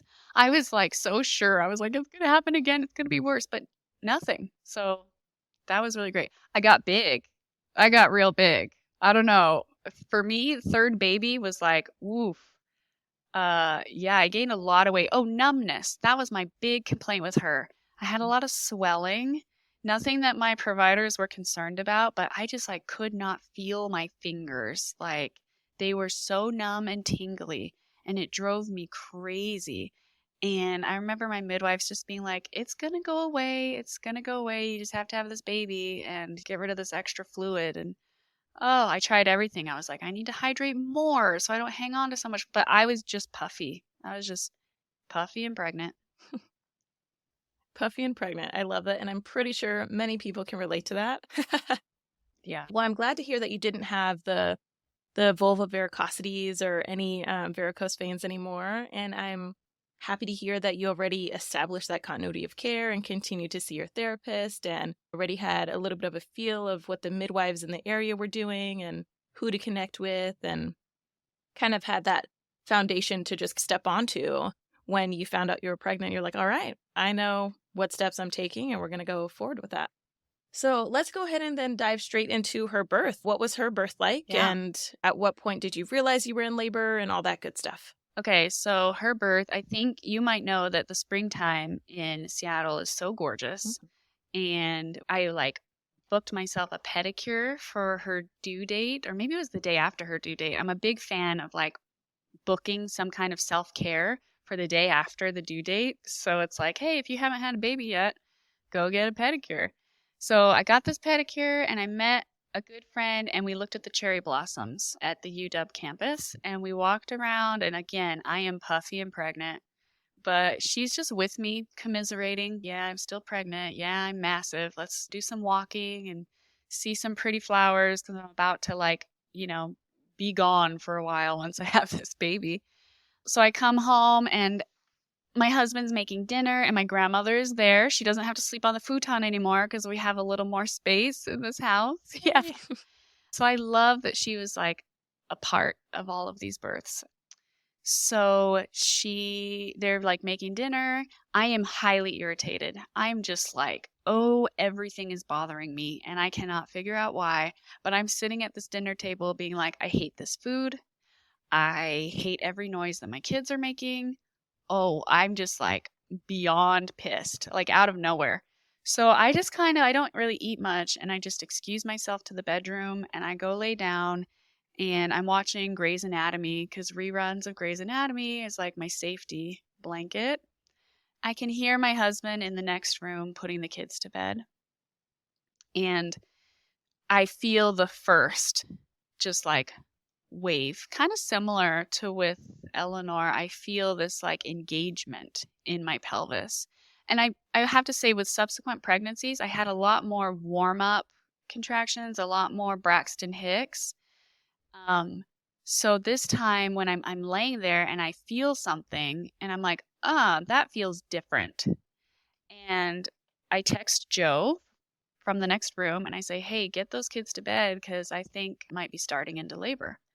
And my midwife from New York City had said, when you have another baby, you need to tell your midwives to not mess around. They need to get there. You are going to have fast labors. 8 hours with an OP baby, first time around, 4 hours. So she was like, do not. She's like, you need to reiterate to them. She was like, I'll put it in your chart, but you have to say that your midwife says they need to come fast. So I text Joe. I'm like, hey, I think I might be starting labor. The kids go down to sleep. Again, we thought that Eleanor might want to watch this birth. So that's in my mind. She says she wants to. Wren says she wants nothing to do with it. So I'm thinking, well, maybe she'll probably sleep through it. But in case she doesn't, we have a plan for someone that's going to take her because she's absolutely not. I do not want to see this. Mm-hmm. Okay, so I'm laying there and then I'm like, okay, I'm having some contractions. So I go ahead and call the on-call number for the midwives. And it's so funny how in your mind you think that you love all your midwives or maybe you don't have a favorite and you don't really know until you're in labor like who you're hoping will pick up the phone. Right. But I remember feeling a twinge of disappointment that I was like, oh, her. And what's funny is like during my pregnancy, I would have said she was my favorite one. But sometimes when you go into labor, you just like, you feel like you need something different. Mm. So anyway, I let her know. I was like, hey, contractions are starting. And she's like, okay, we'll start to make our way over there. So I decide I'm going to have this baby in this birth pool. So I tell my team, my husband and my grandma, to start filling up this pool. And I don't even bother getting into my little tub because I know what happened last time and I'm not going to let that happen again. So I'm just like putzing around. I like light a candle and I start my playlist and I'm all excited. I'm like, gonna have a baby. So exciting. And I am in the bathroom and there's a little blood dripping on the floor. And I get freaked out, even though I've been around quite a few births at this point and I've had some myself. I've never experienced this. So there's like just little drops of blood hitting the floor. So I call the midwife again and I'm like, hey, so I'm still contracting like every 4 minutes and they feel manageable, but I'm bleeding. There's like little drops of blood. And they're like, okay, well, we're close. And I'm like, okay. So turns out I was just dripping blood because my cervix was changing so quickly. Mm-hmm. But I didn't know that at the time. Right. So they arrive and my people are filling up the birth tub. And then I get the terrible news that we have run out of hot water. And I'm like, oh, hell no. No, no, no. And so my grandma is boiling water on the stove like the good old days. And I tell my husband, you need to go tell the neighbors to start boiling water on their stove. Like, I need all the water right now. So my husband, we were good friends with our neighbors and they were totally freaked out. They're like, she's having the baby right now. But they like fill up all their pots with water and he's like running back and forth, like carrying water over. You have such good neighbors. We were really good friends. So it just felt very like pioneer, old world. Like everyone's like, boil the water. Someone's having a baby. So midwives come and they want to check me. And I didn't really want to be checked, but I was like, okay, fine. Because they're like, we just want to get an idea of where you are. And I was like, that's fine, but I don't want to know where I am. So I lay down on my bed. They do a cervical exam. She goes into the next room. I can still hear her. She calls the other midwife and she's a 7 with a bulging bag of water. And I was like, well, I didn't really want to know that because I just did not want to have any of that mental game. Right. So now I know like, okay, yeah, it's definitely happening. It's getting close. And I'm still pissed. I feel like through this whole labor, I am angry. I am like, what the hell is happening? And why is it happening so fast? And why can't I get my like calm, good feeling that I had with my second labor? Like, when am I going to find that sense of peace? And I'm like, probably when I get in this tub, that's when I'm going to feel it. So I'm sitting on this like chair next to the birth pool, which is set up in our living room. And I'm just sitting there and I'm just breathing and I'm like like my eyes are boring lasers into this tub because I'm so focused on the relief I'm going to get when I get into this tub. And I'm mad that they won't let me in. I'm like, it's warm enough. And they're like, no, we cannot have you get into a tub. Your baby could, get cold or sick. It really has to be. So I'm like, okay, fine. So I'm just sitting there. And then the midwives want to talk to me about like, so I hear you're a birth photographer. And I was like, can we talk about work another time? Right. I do not want to talk about work right now. So they're kind of like exchanging glances with each other. And then they bring up another topic. They're like, so if we're not able to get this birth tub full, is there somewhere else you would like to have your baby? And I have seen this show before with other women, and I'm like, no, I'm not having it. I'm not doing it. So I look at them and I say, I'm either having this baby in this tub or right here on the floor next to this tub. That's it, but it's going to be in the tub. So I'm like, keep boiling water. Right. Like, why has everyone given up on boiling water? So then the midwife assistant comes, more people are coming for the birth team, and I'm just irritable. I'm sweating. I'm starting to feel nauseous with the surges. Thankfully, I never did vomit with any of my births, but I'm aware that like, oh, well, man, this is getting miserable. And I'm like, oh my gosh, I just really want to get in this tub. And so then they're like, they try again, and they're like, what if you just go lay down in your bed? And I'm like, I know what you're trying to do. You're trying to get me to go to my room so I'll have this baby on my bed, and I don't want to. And so finally I'm like, fine, I'll go to my room. And I like walk to my room, and the bedrooms in Seattle, it's like teeny tiny. We've got a little queen size bed shoved in here. So I'm standing next to my side of the bed. Midwife is like listening to the baby's heartbeat. I'm having a contraction, and then other midwives are like on the other side of the bed, and my husband's at the foot of the bed, and grandma is still boiling water in the kitchen. And so I'm like, I love to stand. I'm standing on my feet, I'm swaying, and I'm getting rocked by these contractions. And one of my midwives, I'm so glad she did this for me. She looked at me and she said, it's okay to let go. And she gave me that permission to just like freak the fuck out. And so I had this one contraction where I kind of like laid on the bed. They were like trying to get me to lay on the bed to see if but I knew that was not going to work for me.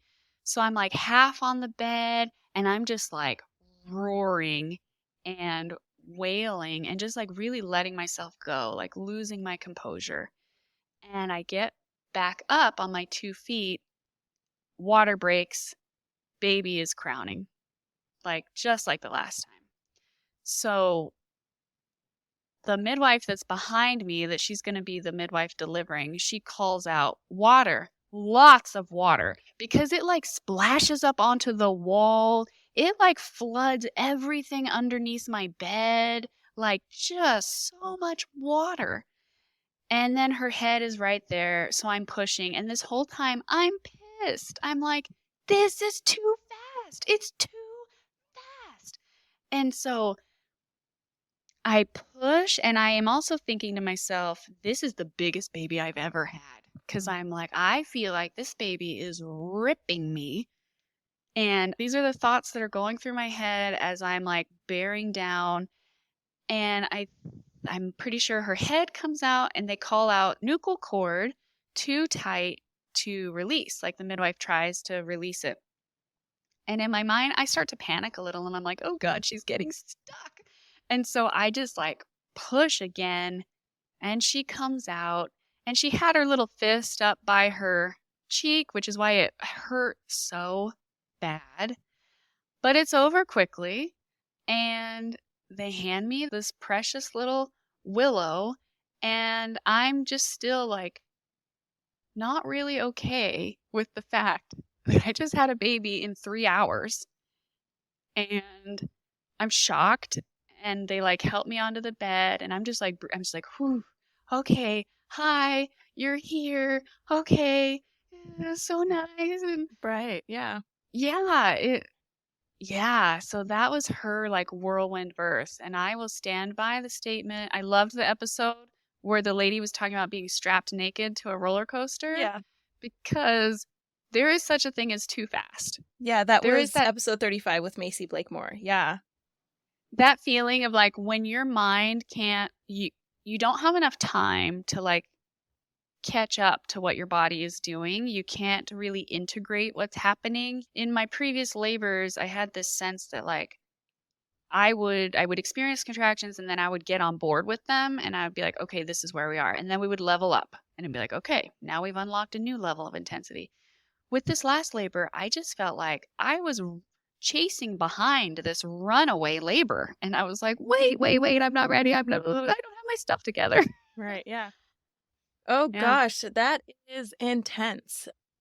You had a precipitous labor, which is incredibly intense. You are speaking the truths of not being able to ground yourself and catch up and realizing that, it's kind of the opposite of your first experience where you did all the research, you did all the things, and then as labor was going, you were just kind of waiting for them to say, okay, you can do it now. You can push now. And then in this labor, you're like, I don't want to push yet. I don't want to do this yet. I want the birth tub. I want that piece that I received in my second labor. And I also find it super interesting that in both your first labor and your third, you let go. You had that moment of letting go. In your first experience, you stated it as giving up. And in this labor, your midwife was like, you can let go. And you did. You were just like, fuck, like. Exactly. And I remember it's actually, as you're re-describing it, I remember that it's when we were in the bedroom, I verbalized to my midwives, I said, I feel my body starting to push and I'm not ready. I was like, this is happening and I'm not ready. And they were like, we know. It's okay.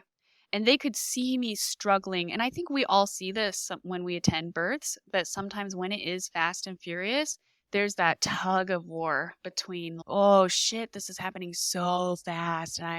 And so I love talking about surrender because sometimes you're just along for the ride and feeling that you can and oftentimes must let go of any sense of control is what finally gets you to the very end. Yeah, 100%. I agree with that 100%. And that's going to be hard for some people to hear, especially if they're pregnant with their first baby while listening to this, because having those fears of the unexpected or the things that you cannot control, it's really heavy. And you're speaking this as a third-time parent, saying, surrender was a key point in this one. All of them, actually. So as a mom of 3 myself, I 100% agree, because there's a time when primal instincts just have to take over. And you just got to let go. You got to be strapped naked to the roller coaster, Yeah. Yeah. I love that as like an ending container for the conversation is just, I feel like through all these stories and all the things that I've shared, I came into the world as a very scared little girl who thought that she could save her mother by being really super good and being a perfectionist and being in control of all of so many things. And over the years, it's been a continual practice to learn and accept and feel okay with the idea that, like, there's so much we don't control. And we deserve to be held and witnessed and supported while we go through the wild ride of life. Yes. And it's the same with birth. You don't know how it's going to go, but can you feel safely held enough that you can meet that uncertainty with an innate sense of trust that you're going to be held through this? You're going to be okay. Yes. And I was going to mention earlier the fact that your midwives were calm, or at least sounded calm and supportive throughout your entire quick, precipitous birth. You knew that when you turned around and saw that your midwives were there, that you were safe. Mm-hmm. and supported in that. And even though you really didn't want to freaking have your baby right then and there, they were like, I know. Like, I feel, I know. Like, I know exactly what feeling you're talking about, but you gotta let go. But here we are. But here we are. I really love that. I love that for you. And I, all three of your stories, this is why I love interviewing people that have multiple stories, is because every single fucking birth is different. It is so different. And you are the same individual that is carrying a child, that is birthing that child. But at the same time, you're still so different as a person each time. Like, I would even say, like, your biology is different every time. The growth that you have to go through and just the growth you experience from every single birth is insane. And the in-between, the perinatal time. It's such an expansive experience. And I feel like through my pregnancies and deliveries and parenting, my grief and my healing, like I have learned that we have a larger capacity for just experiencing a humongous range of emotions and ways of being that we don't always know we're capable of until life shows us, through and pregnancy and childbirth is absolutely one of those transformative experiences that shows you're a human being and you are always growing and becoming. 100%, Whitney. Oh gosh. We could talk about this forever, especially as two birth workers. Just like the realness and the rawness that comes with all of it. That comes with conception, pregnancy, labor, birth, parenting. I wish that there were more, well, maybe I'm not looking for them, but resources out there for the rawness of parenting. And I mentioned this in Taylor Montgomery's episode 36, near the end. I have a friend that is a mom of 2 that just talks about how becoming a parent just fucks you up. It just fucks you up. And it's just this, and it's not necessarily like, oh man, this is horrible, but it's like, it literally changes you completely as a person. It breaks you down to the very bottom. Yes, it like literally strips you of all that you have, but that is literally coexistent with the fact of how much you are willing to give and how much that you have to give and sacrifice because of the love that you have for this child. At least that's how it was for me. I mean, same. Yeah. I'm definitely not going to sit here and say the parenting has been easy or graceful or predictable. I am a mess in the best way. Right. I mean, and as a mom of 3, like I'm telling my sisters what I'm going through with my 10-year-old right now, like the conversations we have, because my 10-year-old is like one of my bestest of friends. And we, with, of course, walking that fine line of like, well, I'm your mom, Yeah. And communicating about all the things. And my sister we just celebrated my niece's first birthday. And she's like, Kiana, you're scaring me. I am so scared. I am not ready for this kind of thing. And I was like, neither am I. But here I am. Yeah, we're all just doing it. And as much as some people would like to say that, oh, I'm an expert in parenting, maybe your kids, and maybe not. Maybe you just have to fake it till you make it. I don't know. I think the most beautiful gift, one of the most beautiful gifts we can give to our children. Well, this is amazing because my daughter just was able to verbalize this to me the other day. After all those years, I told you where I worried that I was going to hurt them, that I wasn't going to be like a good enough mom, what if I pass down the generational trauma, what if I can't hold it back and shield them? My oldest daughter said the other day that she was talking with a friend at school and her friend was saying something about how she doesn't feel comfortable like crying at home or having emotions, that her family is just very closed off.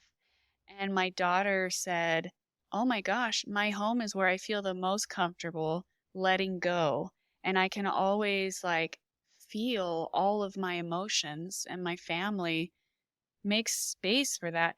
There is nothing like having a 13-year-old tell you to your face that you have created an emotionally safe environment for them. There's nothing like that Like, that was so healing. Mm. And my husband and I were laying in bed that night and we were like, oh my gosh, we did that. She is able to verbalize to us that she feels safe, that her emotional needs are met. And I just think that's one of the greatest gifts we can give to our children is to let them see us be human and let them see us not having all the answers and practicing compassion, forgiveness, repair, and just letting them know, just like my midwives did, it's okay to fall apart. We're here. Yeah. You're safe. Yeah. Oh, it's such a gift for us as parents and for them. I agree. And I feel like that's the only way to not pass down generational traumas is to be open about the fact that you as an adult and as a parent are still working on it yourself. Well, Whitney, we have to end this episode at some point because I know, a mega episode. Yeah. I can go on forever. I'm so serious. And I love having conversations like this. I love communicating and connecting and having community. Like, you're in Arkansas, and now I feel like you're my homie. Absolutely. Let me close off by asking just a few questions, closing questions. Cool. Rapid fire. I won't expand. Okay. Rapid fire. What is one piece of advice that you would give to all pregnant people as they prepare for labor, birth, and postpartum? Get yourself a doula. Get yourself a doula. Agreed. Next question. What is one resource that I can share with our listeners on your behalf? That's a good one. And of course, we will share your business for those that are in your area. Yeah. In terms of resources, and maybe I want to refine along with get yourself a doula, I also want to add that's for the birth, for postpartum. Invest time in educating yourself around breastfeeding, if that's the way that or any infant feeding, honestly. If you plan to feed your baby with your body, take that time prenatally to learn about that. And if you are at all able, start working prenatally with a private lactation practice, because that is going to set you up for such a better experience. We do not get good enough lactation support in the hospital where most people are giving birth. And then you just get sent home and everyone's like, hey, hope this works out. There's a gap there. A very large gap, yes. A large gap that happens in that first week after birth. So when I'm working with my clients, I have advanced lactation training. I'm a lactation counselor, and I just see it goes so much better when I'm able to help them prenatally learn about breastfeeding, see them at the birth, check in with them 3 days later. How's baby feeding? What's working? What's not working? And already be like, I think you could benefit from an IBCLC. Let's get you set up. Like, that just works way better than waiting till you're at the pediatrician and they're like, your baby's not gaining weight. Right, yeah. And I also love that you said you meet with them 3 days postpartum, because that tends to be around the time when, if they are feeding from their body, that's when milk tends to come in. So it's navigating those initial moments of, oh my God, my letdown is really heavy or something like that. So yeah, 3 to 5 days, just like keeping that conversation. I think that's a disservice. We could talk a lot about the disservices in the birthing industry, but the disservice that happens post-birth, and there's just like a black hole of care. Yeah. And that is one way that doulas can help support, is that critical postpartum period in the first week where people need to be seen in person. They need hands-on help. They need someone checking in on their mental state. They need someone who can pick up the phone in the middle of the night when they're like, can you please FaceTime me? Because I don't think she's latching. Right. That is critical care. So that's the resource. Critical. Yes, I love it. Now, the final question I have for you is, if you could describe your births with one word, what would it be? And you can do one word for each birth if you'd like. Yeah, I will. What is the word for Eleanor's birth? It's like epic battle. The second one would be dream. And the third one would be too damn fast. Gosh. Oh my gosh, Whitney. Thank you so much. I really, truly appreciate you sharing your stories with me. I want to reiterate again that you are such a badass person. You're a badass mom. You're a badass birth support person. You're just badass, and I love your badassery. Thank you so much for having me. It was such a treat to get to know you and have this conversation. You can call me anytime. We are homies. Yes, awesome. I love it so much. I love it. Thank you, thank you, thank you.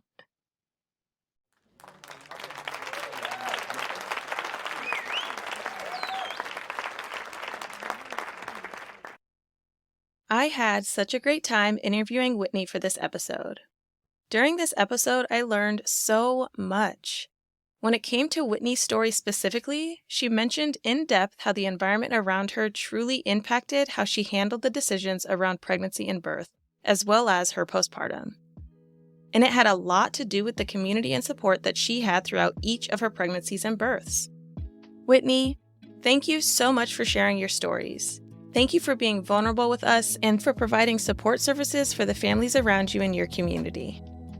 And for those listening now, if you enjoyed this episode, leave a review. I would love to hear from you. And if you're not already, follow me on Instagram at Birth As We Know It Podcast so we can stay connected. For next week's episode, I interviewed Tabitha Millian. Tabitha talks about the birth of her son, how she put intention behind her birth team, and how they had to transfer to Seattle Children's immediately postpartum due to a low heart rate. So tune in next week to hear all the details on Tabitha's story.